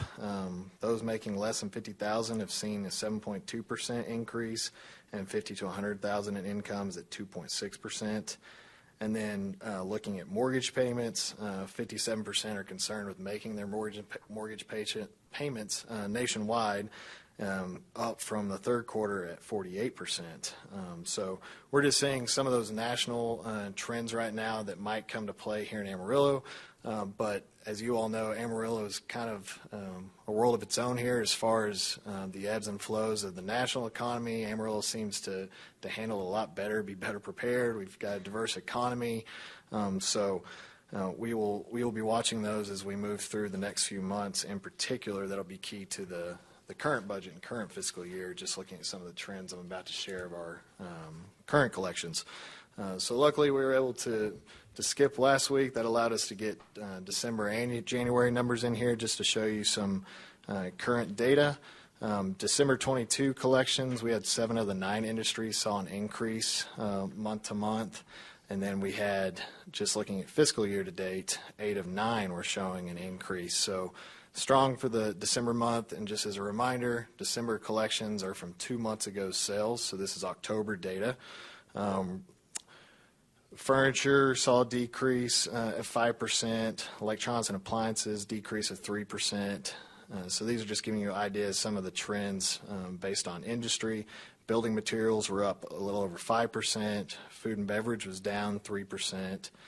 Clothing accessories was just a slight increase. Sporting goods were down 4%. General merchandise was up 5%. Those are your big box stores. Those are the Walmarts, the Sam's Clubs, big department stores.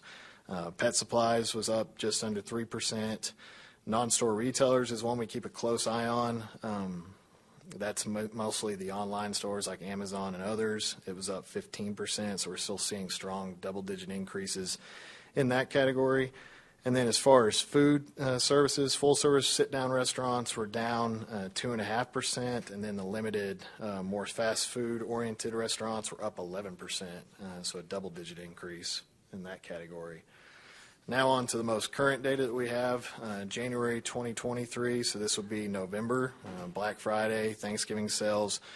We only saw 4 of 9 had increases in that month, and then 6 of 9 are up for fiscal year to date. So retail compared to the previous month was down a little over 1.5%.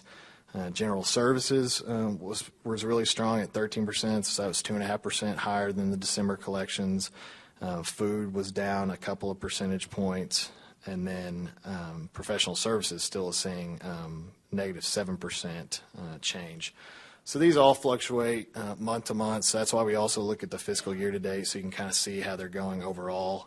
So 6 of the 9 are still up. Retail, general services, and food being our largest collections, 4%, almost 13%, and 5%, so those are still very strong. We did see full service restaurants for that month, 3.5% increase. Limited went from the previous month, 11% increase, was only 2% increase. But overall, you can see that we have varying trends, but still very strong collections. This is part of what Zach Tax, our confidential sales tax provider, shares with us. Looking at each month, it shows us that inflation rate. So the positive sign, of course, is that it is dropping, which is the goal of the federal changes to really slow down that inflation growth. So in January 23, it was 6.25%. But what you'll see in the right column there for adjusted collections, that's showing us, so all these months that we've seen increases, without inflation increase in the cost of things, we would have actually seen a negative collection. So that's just giving us some perspective as we go through budget and look at these upcoming months. Is that going to come back in line over the next 6 to 12 months? This graph is just showing a visual of that same information. So you can see the only time going back to May 2022 where it was the correct direction on that scale is May 2022. Or October 2022, going back till May. So you can see that's something we're just going to keep an eye on each month as collections come in and monitoring these industries.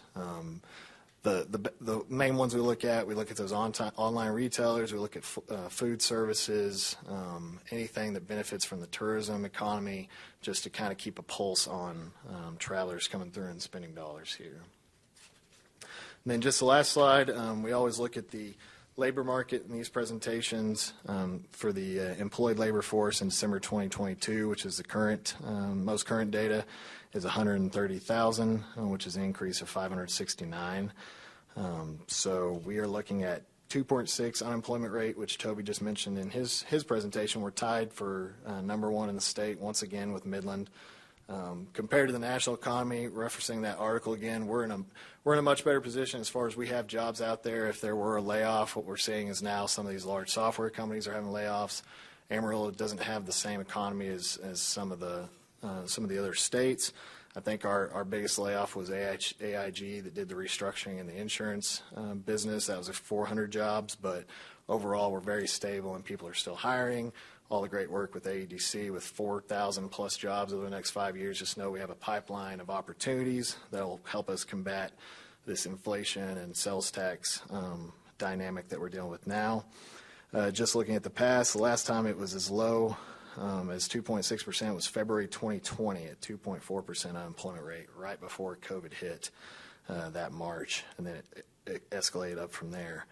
And then as far as the non-farm jobs, the 126,600, that was in December and November. Both of those were new record highs for the MSA, so it just really shows how strong the metropolitan area looks in the current economy. Any questions? Thank you, Andrew. We appreciate that you do the summary, keep the numbers for us.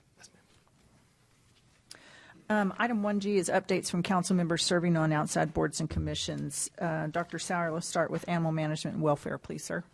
Okay, so animal management and welfare met earlier this year, and basically there's the main things really to report are just the fact that they had some numbers for year end, and the numbers for year end were basically that the intake of animals increased 12% over 2021. So there was an intake of 8,914 animals.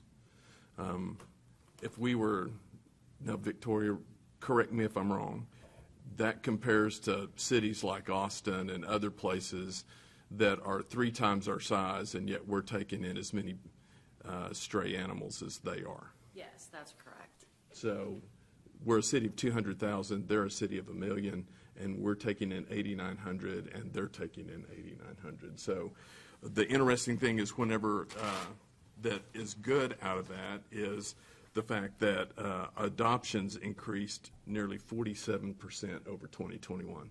And I know that's because the city has taken over the adoption program, and animal management and welfare has done an incredibly excellent job at trying to step in the gap where all of that has kind of fallen apart. So that part of it's good. One thing, just one observation that I would make was a slide that was put up, and I don't even know that we can even put up the slides, but this is the intake slide for 2022, and that big gray area, that's strays.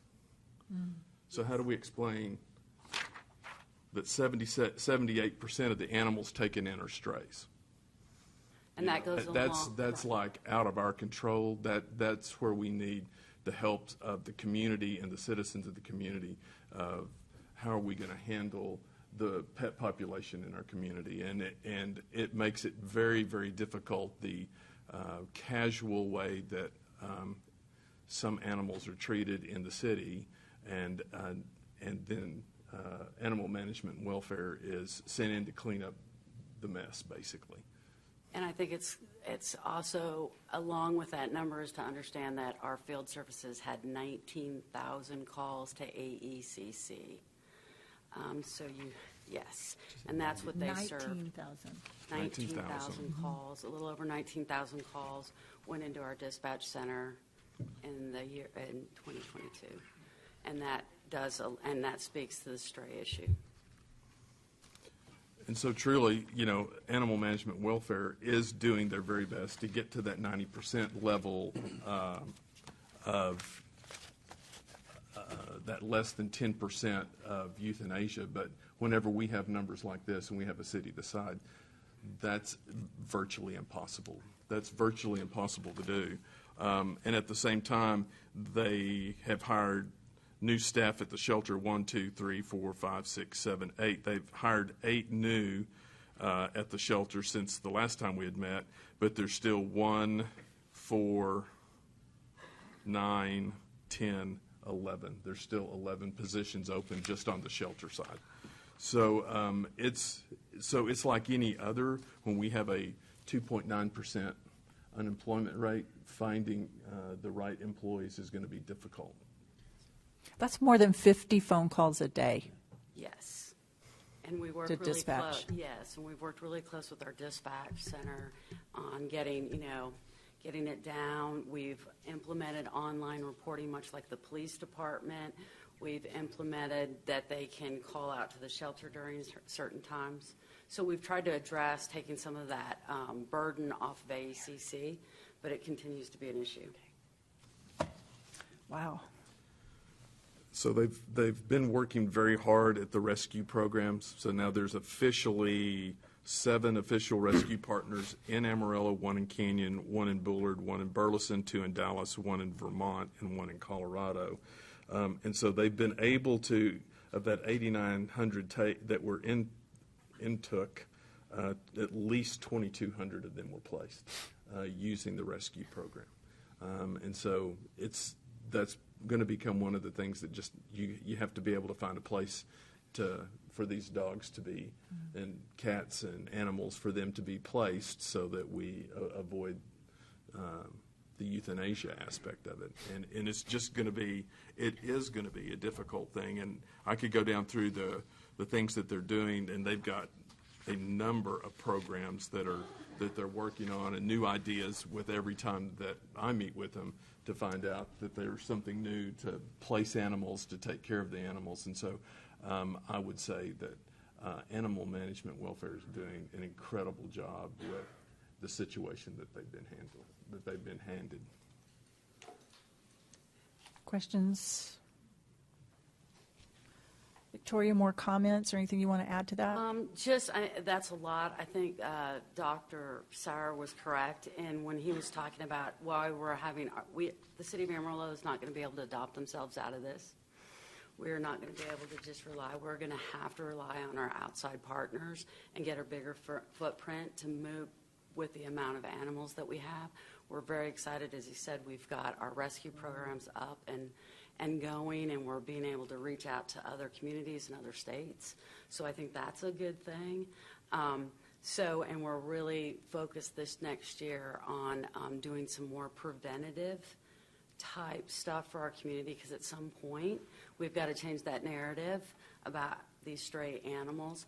So we've had several community partners, including Texas Tech, that have come forth, and we're putting together some programs to get out in the community so we can address it from a more proactive instead of reactive stance. Sure. Of course, you have your surgery center now. That's a Yes, new and tool that you didn't have.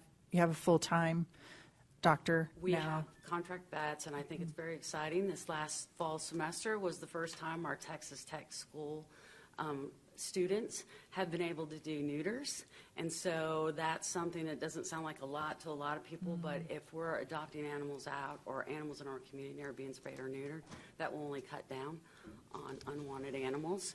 So we were really excited that they have finally, in their second year, sooner than we thought, were able to start providing that service to us at no cost to the city. Wow. And that's huge. Yeah. And then you don't want to forget about also the partnership that's being developed with Amtech, and Yes. and that's another opportunity to get more people involved and a better outcome for. We currently have 6 Amtech interns, looking at having 8, so we have quite a few placements. We have found that they are coming back to volunteer, and so that's been a really good partnership, along with the Vero program at WT. They have also been very, they've worked with us so closely on many of our vaccine drives. Yeah, I'm so glad you mentioned the Vero program, because those students are interested, and we appreciate the leadership at WT that's leaning in to help us. Yes, at animal management. we've done adoption events with them, and so it's been that also is a really solid partnership. Yeah. Okay. All right. Thank you very much for the work that you and your short-handed team are accomplishing for us. We appreciate you, Victoria. Parks and Rec, Eddie? Yes, ma'am. So this one will be pretty well short and sweet also. So we basically received several different reports. Again, they're working really hard on the 9th Street update for the parking lot, for the trails that have been developed, and I can't say enough for the relationship that's been developed with Six Pack Outdoors that is developing all of the trails all over the city of Amarillo. And it's so now then we've got the ability to that 9th Street Trail part. They're figuring out how they're going to get the parking lot so that it can be used even more. So that's one of the big things that's being worked on. The other thing that needs to be a shout out to all the people who've been involved, whether they're the public or whatever, is as they continue to finish the playgrounds at the different parks.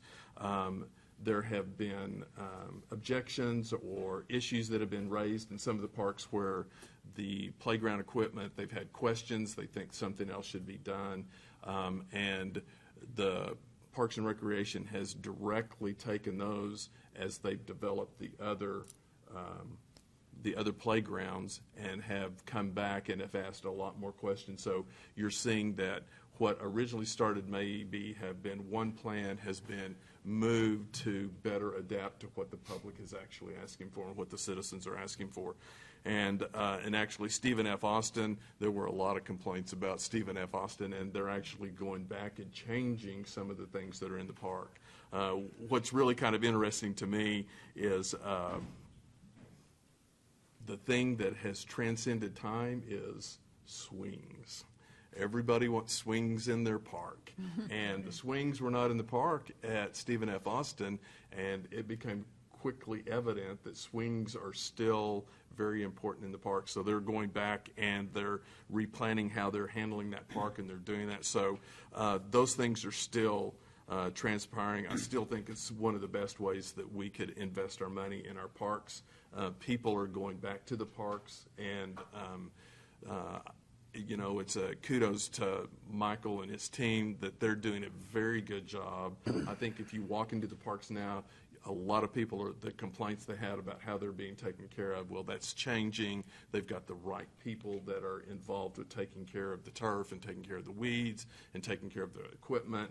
And so I think it's a real kudos to the parks. And then, of course, the next thing that's going on is that we approved the athletic field lighting. And basically, are they already finished with Martin Road? I'm going to make him come up. We're getting already close to having Martin Road completely finished. Yeah, and we'll talk about it when we get to the lease item as well. But Martin Road, all of the lights are actually standing vertical. They're working on getting the panel and the concrete pad and the enclosure around it.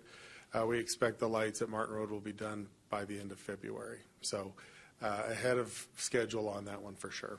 So good news. Yeah, it's great news. And the way that they're handling getting it going for all of those fields, I think it's again, it's another thing that really addresses, you know, quality of life and the ability for things for our kids to be able to do during the summer, and for that matter, our grown kids that are out there playing at the park. So I think that Parks has done an extremely great job. Extremely great job. So that's all that I've got. Questions about that update? Thank you, Eddie. We appreciate that. Item 1H is request future agenda items or reports from the city manager.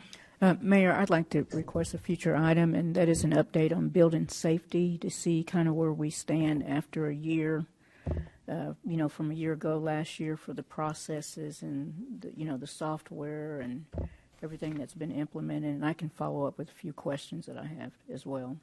Okay. Got that, Jared? Yes, ma'am. Anybody else? Okay. Items on the consent agenda. Anything there that needs to come off for further questions or discussion? Hearing none, do we have a motion to approve the consent agenda? Yes, Mayor, we do. I move to approve the consent agenda as presented. Second. It's been moved by the Mayor Pro Tem, seconded by Councilmember Sauer to approve the items on the consent agenda. All those in favor, please say aye. Aye. Anyone opposed, same sign. That passes with the 5-0 vote. Does anybody need a break? I think it'll take us about 45 minutes maybe to get through the next portion of our agenda. Sure. Take a break. Okay. A quick 5 minutes and come back. 45, get you.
order and do our non-consent items, starting with item 3A, consideration of resolution number 13123-3. We're very excited about this item. Welcome, Emily. All right, thank you. Good afternoon, Mayor and Council. So this is a resolution, and it typically would be on consent, but we've placed it on non-consent because it's an opportunity to celebrate the accomplishments of the BNPC, or the Barrio Neighborhood Planning Committee. And also, we'd like to request a photo opportunity, too, as part of this. So the RNA program, as you know, it's new. Council adopted it in August of 2022, and the neighborhood organizations have to meet certain criteria to ensure that they're running transparent nonprofits that fairly represent their neighborhood districts. And it's intended to ensure a mutual commitment to the neighborhood plan goals by both the city and our neighborhood partners. The Barrios Plan was adopted in 2018, and I just wanted to list some of the accomplishments since then. So they've completed the Barrio History Book and Map, the Southeast 10th Avenue Underpass Mural and Lighting, the Let's Our Amarillo Barrio Project. We're currently working on the Southeast 10th Avenue Streetscape project, which will be about a $5 to $6 million investment into Southeast 10th Avenue. They did the neighborhood leadership grant called Beautify the Barrio, where they purchased power washers and other equipment and paid residents to beautify the neighborhood. They've done the street sign toppers, the welcome signs, and also currently working on creating a new public plaza that should coordinate with the new streetscape. We have with us here today representing the BMPC, Ms. Becky Hansen, Ms. Lori Roybal, and Mr. David Rosas. Mr. Robert Ruiz was here as well, but had to depart. And you're probably wondering where Teresa Kennedy is. She had an injury. I think that she's broken her wrist or her arm, and that's about the only thing that would keep her from being here. So we wish her a speedy recovery. So with that, I think I'd like to ask the BNPC reps if you'd like to say anything, or if not, just come forward. Definitely, we want to recognize you guys, and we want to take a picture. Thank you all for having us here. Like I said, Robert was here for quite a while. He works at the municipal court. He's a friendly guy that takes you to the judge and she gets your money. I've seen him. Thank you very much. Well, we appreciate the effort that you guys give to the committee. Thank you. Anything else you want to say? Okay, come up. Let's come and stand in front of the dais and get a picture.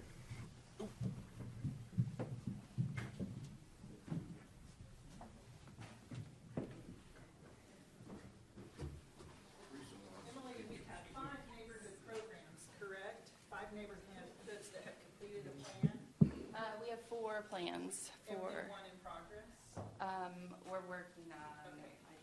And then we have downtown 2 neighborhoods who have been recognized. You guys are the second. San Jacinto was the first. So that's fantastic.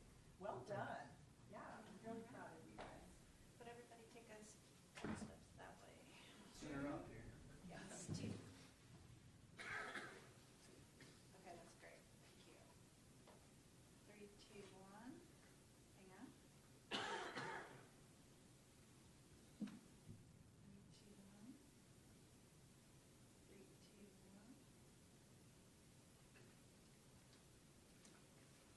3, 2, 1. 3, 2, 1.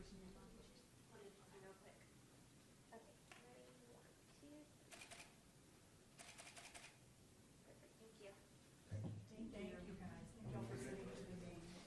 Oh, yeah, you're on a cold day. We appreciate it. Yes.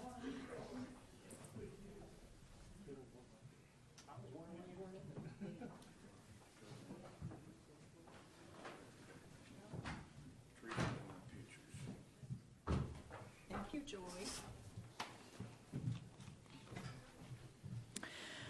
So at this time, do we have a motion with regard to resolution 01/31/23.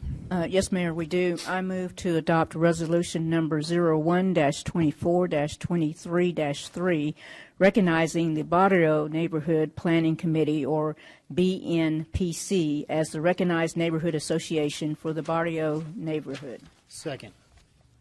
It's been moved by the Mayor Pro Tem and seconded by Councilmember Stanley to approve resolution number 01/31/23-3. Any discussion or questions about the motion? All of those in favor, please say aye. Aye. Anyone opposed? Okay, that motion passes with a 5-0 vote. Item 3B is to consider the award of a contract for the project management services for implementation of Paymentus Solution and Utility Billing Customer Information System Selection. Mr. City Manager. Right, Mayor, this is an important customer service tool, and it's also important for anybody that pays bills with the city. Matt Poston, Director of Finance, will walk us through the item and answer any questions council has. Matt. Okay. Good afternoon again, Mayor and Council. This is a contract with Barry Dunn for two different items. One is for a utility billing customer information system selection, and that's not to exceed $104,500. And the other piece of that is project management services for the implementation of our new online customer-facing payment portal, which is Paymentus, that y'all had awarded a couple months ago, and that's not to exceed $364,938 for a total amount of $469,438. This is going to be a great customer service improvement. We know we've kind of fallen behind in the past in some of our utility billing and our payment options for our citizens, so we really are taking that to heart. We want to contract with Barry Dunn. They have great experience with the city. They've helped us with our ERP project that's currently in process. And they also have worked on a lot of these similar projects to this, and they serve as an advocate between us and the software company to make sure we're getting what we need out of the contracts. So, any questions? Thank you, Matt. We know that's important to customers, and we just wanted to present the opportunity for them to hear that explanation from you about what we're getting and paying for in that contract. Do we have a motion with regard to this item?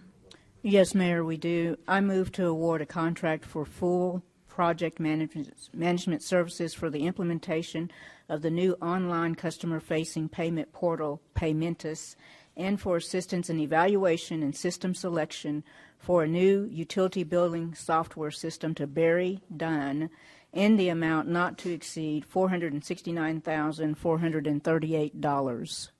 Second. It's been moved by the Mayor Pro Tem, seconded by Councilmember Sauer, to award this contract. Any questions or discussions about that motion? All those in favor, please say aye. Aye. Anyone opposed? That passes with the 5-0 vote.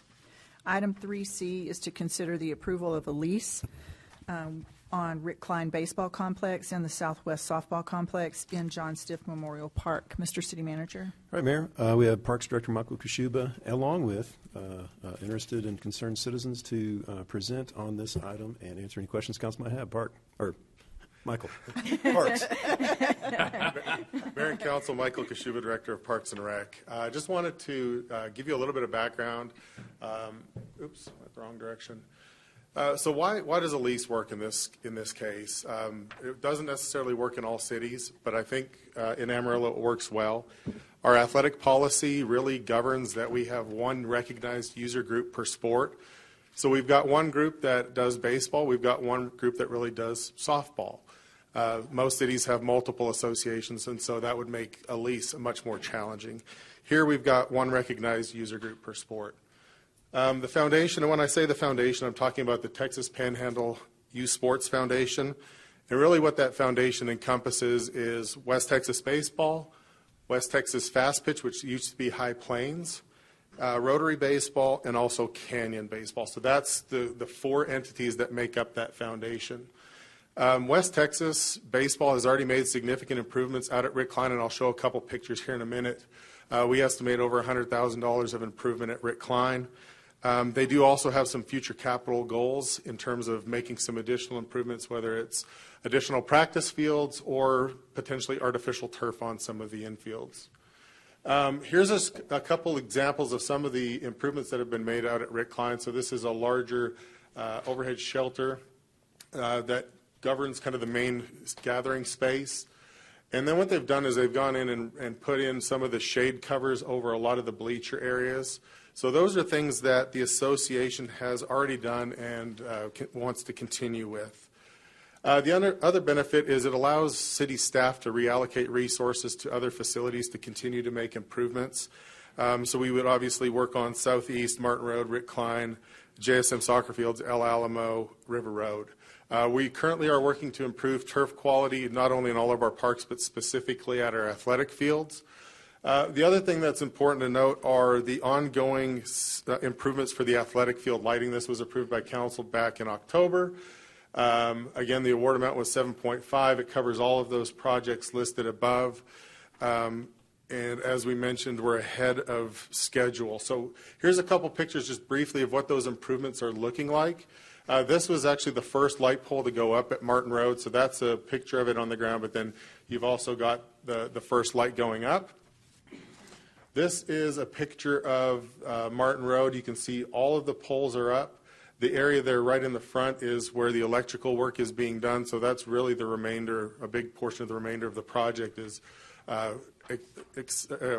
Excel coming in and tying in their electrical, putting in the concrete, the panels, and kind of the screen wall.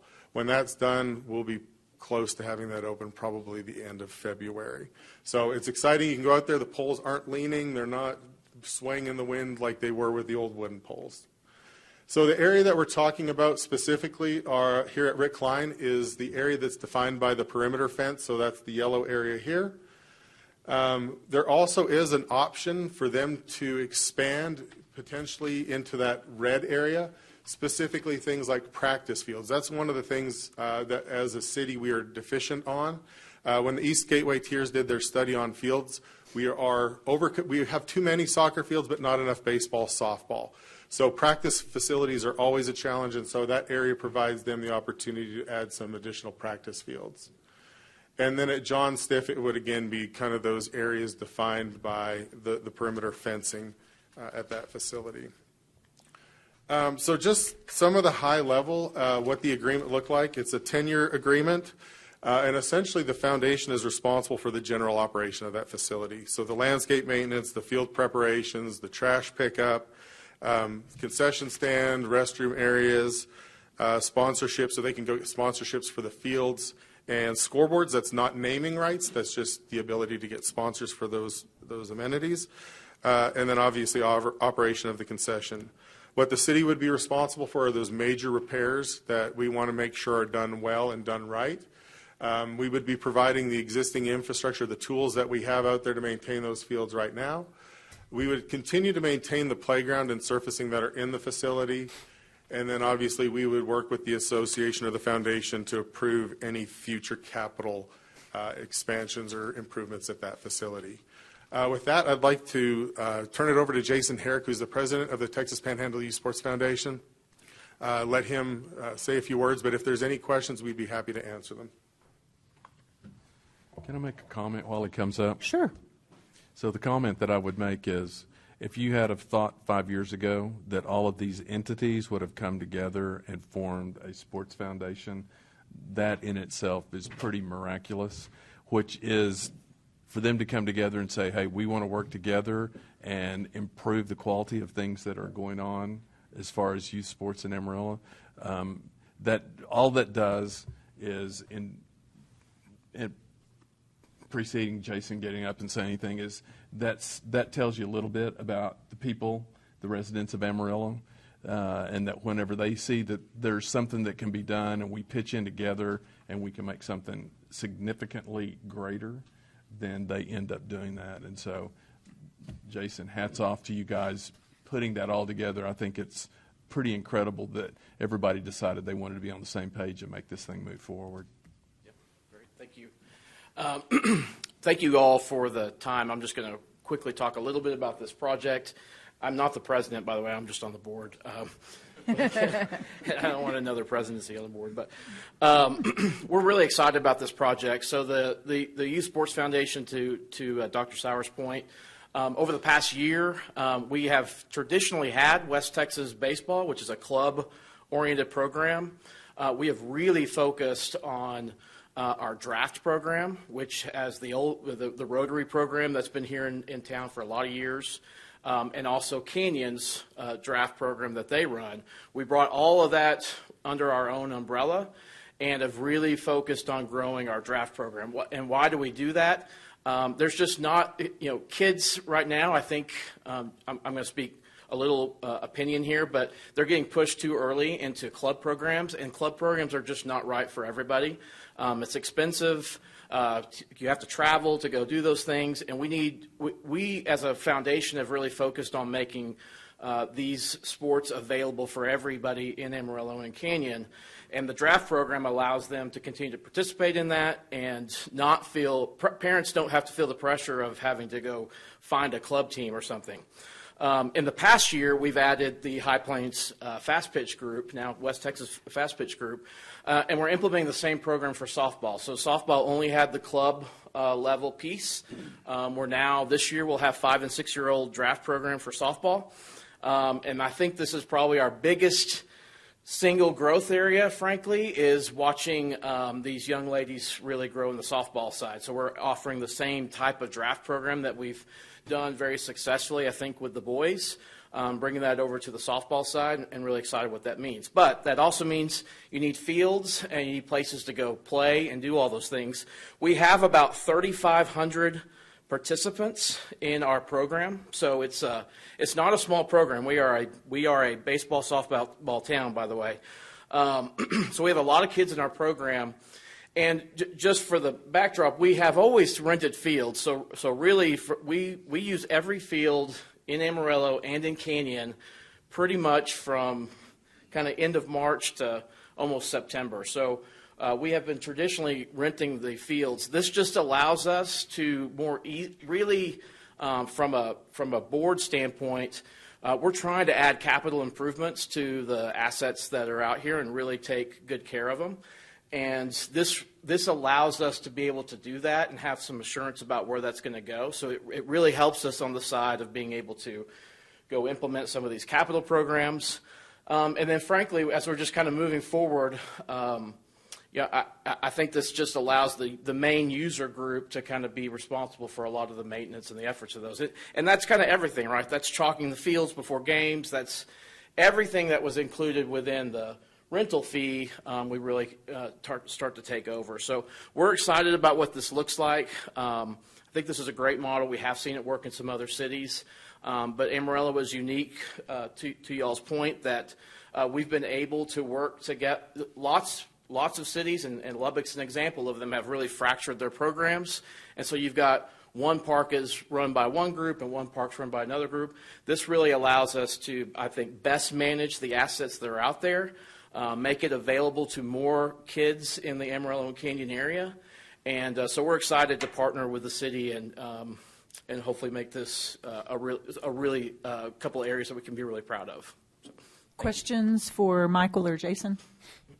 Howard? I got a question. The company that put the light poles up, did they say what wind velocity they can handle? They can handle the winds here. That's part of the engineering that we required them to provide, was that they could meet all of the wind codes in the area. Okay. And to that note, one of the things that we have asked the Musco, the vendor, to do is actually delay the replacement of the lights for John Stiff Southwest, because that was scheduled to happen this fall, which would mean that association wouldn't have lights all fall. So we've asked them to slide to the winter so they'll be able to still have lights for the fall season, and then we'll shift those improvements to the winter in this winter coming up.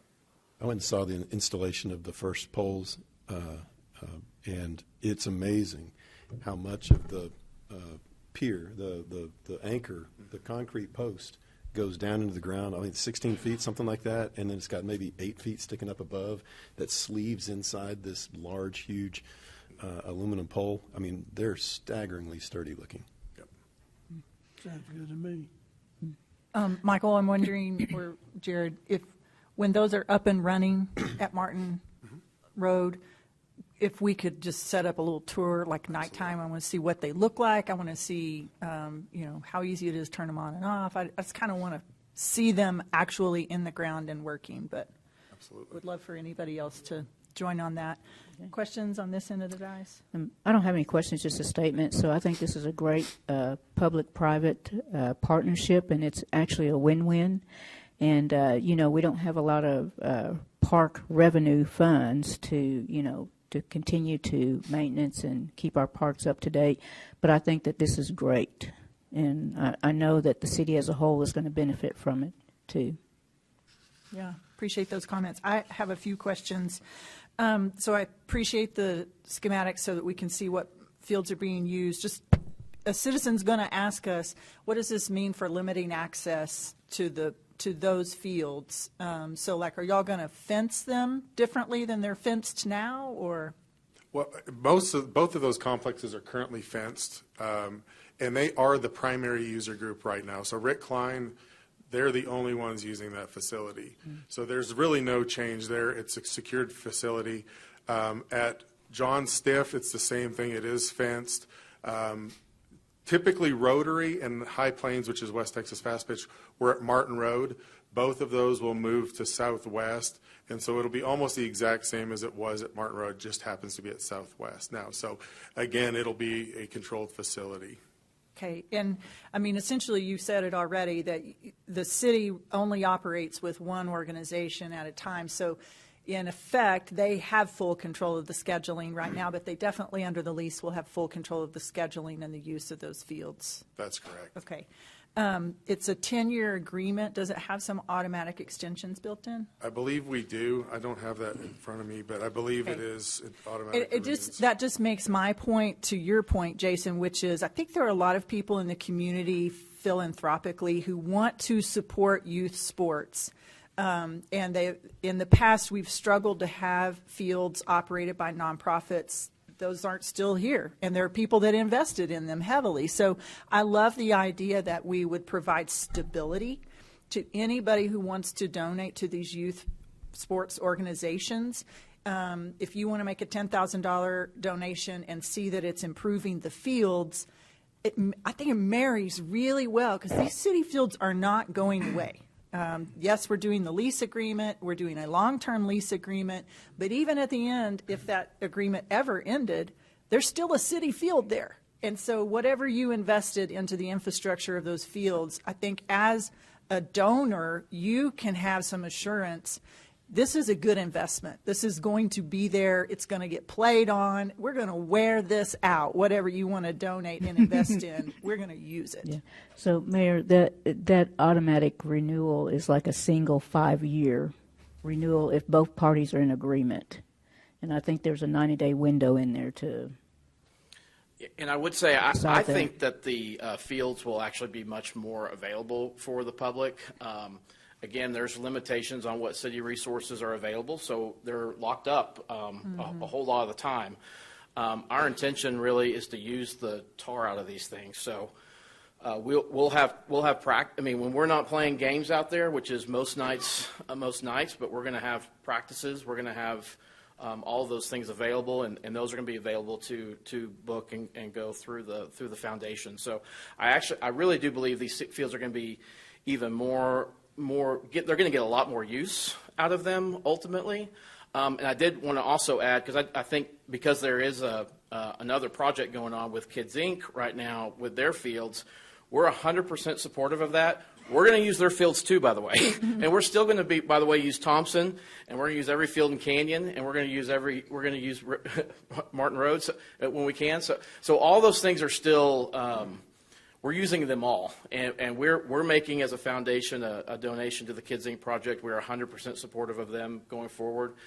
That's how popular and big that baseball and softball is in this community, and we need every bit that we can get. So these will be fields out there, but there are still going to be a lot. We're going to continue to need to invest as a community in youth fields. Jason, if somebody wants to make a donation to the foundation, how could they find out information on how to do that? We have our website set up, and it's Texas TYPSF.org.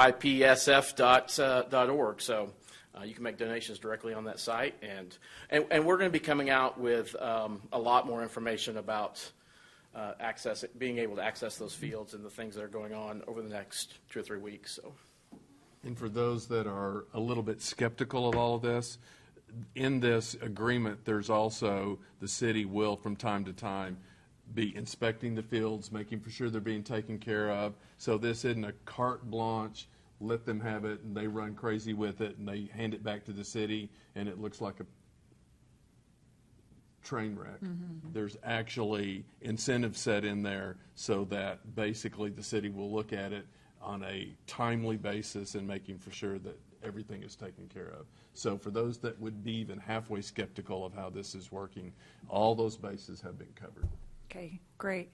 In 2021, we asked voters to invest in our parks, and they said no. What we were asking for was the ability to turf those fields, improve them, to do new lighting, to do covered bleachers, to improve the vending and concession areas, to improve the bathroom areas, which are atrocious at every single one of our parks. And so voters said no, and I'm still very, very sad that as a city, we did not support that investment. But I see this as taking lemons and making lemonade out of it. And the point was that election did bring together these youth sports organizations, and parents began talking, and the fact that voters didn't support the changes that needed to be funded just kind of lit a fire under some parents and said, well, we have to figure out a way to do it. And the result is this, and you guys doing it. So I'm sad that we can't, from City Council, invest more in these programs, because I believe it's so important for our youth. It affects our crime, it affects our economic opportunities as we recruit businesses, and it affects our workforce as we try to keep good families here in the city. So I see it as an important investment, and I want to say thank you to the foundation for stepping up and making the investment in our city and in our kids.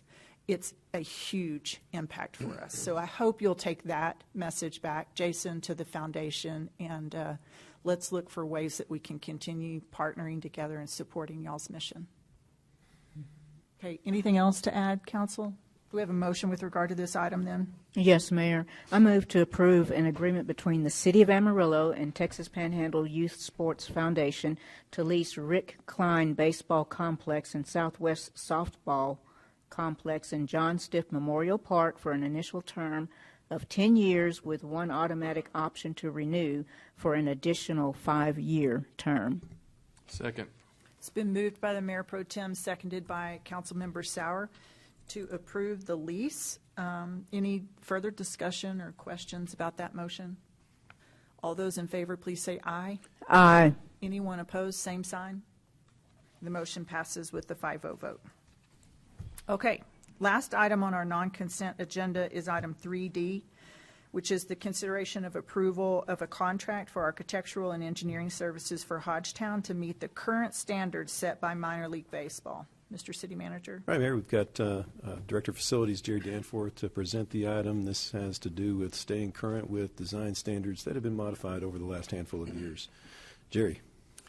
Yes, really what we're doing is trying to stay in compliance with MLB. Minor League Baseball no longer controls. So now we're dealing directly with Major League Baseball.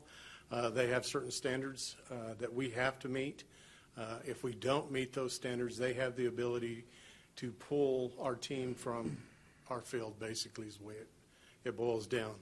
What we're looking at doing is selecting Populous, the original architects and engineers for the project, so we have a continuity of service on this going forward, and we can expedite it. We're looking at them starting work as soon as possible. Actually, they already have started work on this. Once we get that done, we're looking at construction and those modifications happening at the end of the baseball season this year. I'd be happy to answer any questions you've got. Questions? Mr. Stanley? Yes, Mayor. Thank you, ma'am.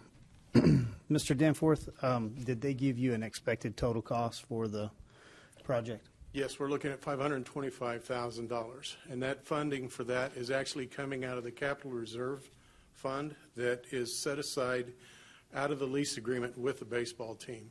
So the initial cost that we're looking at for Populous would actually be funded out of that reserve fund. So I may be misunderstanding this. I thought the 525 was for architectural engineering design fees. It is that, and well it's- as negotiation with Major League Baseball. So I guess what I'm asking is the total cost of the project. Do we have a preliminary estimate? A preliminary estimate of the construction, we're looking at $4 million for that. Of course, until the design's done, I can't give you a solid number, but they will design to that level. Okay. And I understand it's required, so I'm not necessarily looking for in or out as much as just kind of the path forward. So $4 million, and we have roughly $900,000 in the account that's been set aside for improvements. Correct. So that leaves us with, $3 million plus that we've got to take care of. Do we have a plan on where that comes from, and is it set aside in a budget? Yes, we actually do have a plan set aside. I'd let Laura Storrs answer that as far as that funding mechanism. Be great. Thank you, sir. So a few council meetings ago, we brought to City Council the potential for some upcoming debt issuances. One of those was an additional hotel occupancy tax revenue bond issuance. Originally, we were looking at about $3.5 million to go into the project fund to make all these improvements in order to comply with MLB standards. There was a last-minute change that came forward, and so we're looking for some netting. We're looking at needing about $4 million in the project fund. We are actually planning to bring that debt issuance to City Council. At this point, we're looking at February 21st. If you'll remember, we did some debt issuances, I believe, at the last meeting. And I'm sorry, time passes when you're having so much fun. So last council meeting, we brought some debt issuances. Because there was this late change in the MLB standards related to the netting in the foul zones, we decided to hold on that debt issuance till we got a better number, and we thought we'd bring that one separately going forward. So what we're looking to do is bring that going forward. We've already met with the team as well on how to fund that debt issuance. What we're looking at doing is modifying the annual lease that we have with the baseball team. Part of the lease that was going into this capital improvement account, part of that will go to pay this upcoming debt issuance associated with this additional debt, along with some hotel occupancy tax dollars. So that's the proposed funding source for this debt issuance. We're going to be bringing more information, as I mentioned, on February 21st, looking to do a debt issuance at that point in time. So that's how we're proposing to fund all of this. But the A&E costs that Jerry's going over will come out of that cash that we already have on hand. Okay. Does that help? It does. So hot Okay. tax revenue bond. That is correct. Supported by hot tax revenue that you have, Yes. plus additional lease dollars paid Yes. through the contract. Existing lease dollars that will be shifted from that capital account annually. Instead, it'll go towards this debt issuance. And the team was supportive of that. They understand, because this is a large unanticipated expenditure on a pretty new facility. But again, we have to keep it in compliance with MLB standards. Right. Thank you, Mrs. Storrs. Okay. Yes. Thank you, Jerry. Appreciate it. Any other questions? Okay, do we have a motion with regard to this item? Yes, Mayor. I move to approve a contract for architectural and engineering services related to renovations at Hodgetown to Populous for an amount of $525,000. Second. It's been moved by the Mayor Pro Tem, seconded by Councilmember Smith, to approve this contract for architectural and engineering services with regard to Hodgetown. Any questions or further discussion on the motion? All those in favor, please say aye. Aye. Anyone opposed, same sign. That passes with a 5-0 vote. And at this time, I would ask the city attorney to read our dismissal language for executive session. Yes, ma'am. Pursuant to Texas Open Meetings Act, closed session, the Amarillo City Council was announced on January 31st, 2023 at 3:35 p.m. under the following authority. Section 551.087 discusses commercial financial information received from an existing business or business prospect which the city is negotiating for a location or retention of a facility or for incentives the city is willing to extend or financial information submitted by the same. Thank you. With that, we're adjourned to executive session. You know, Frida, I guess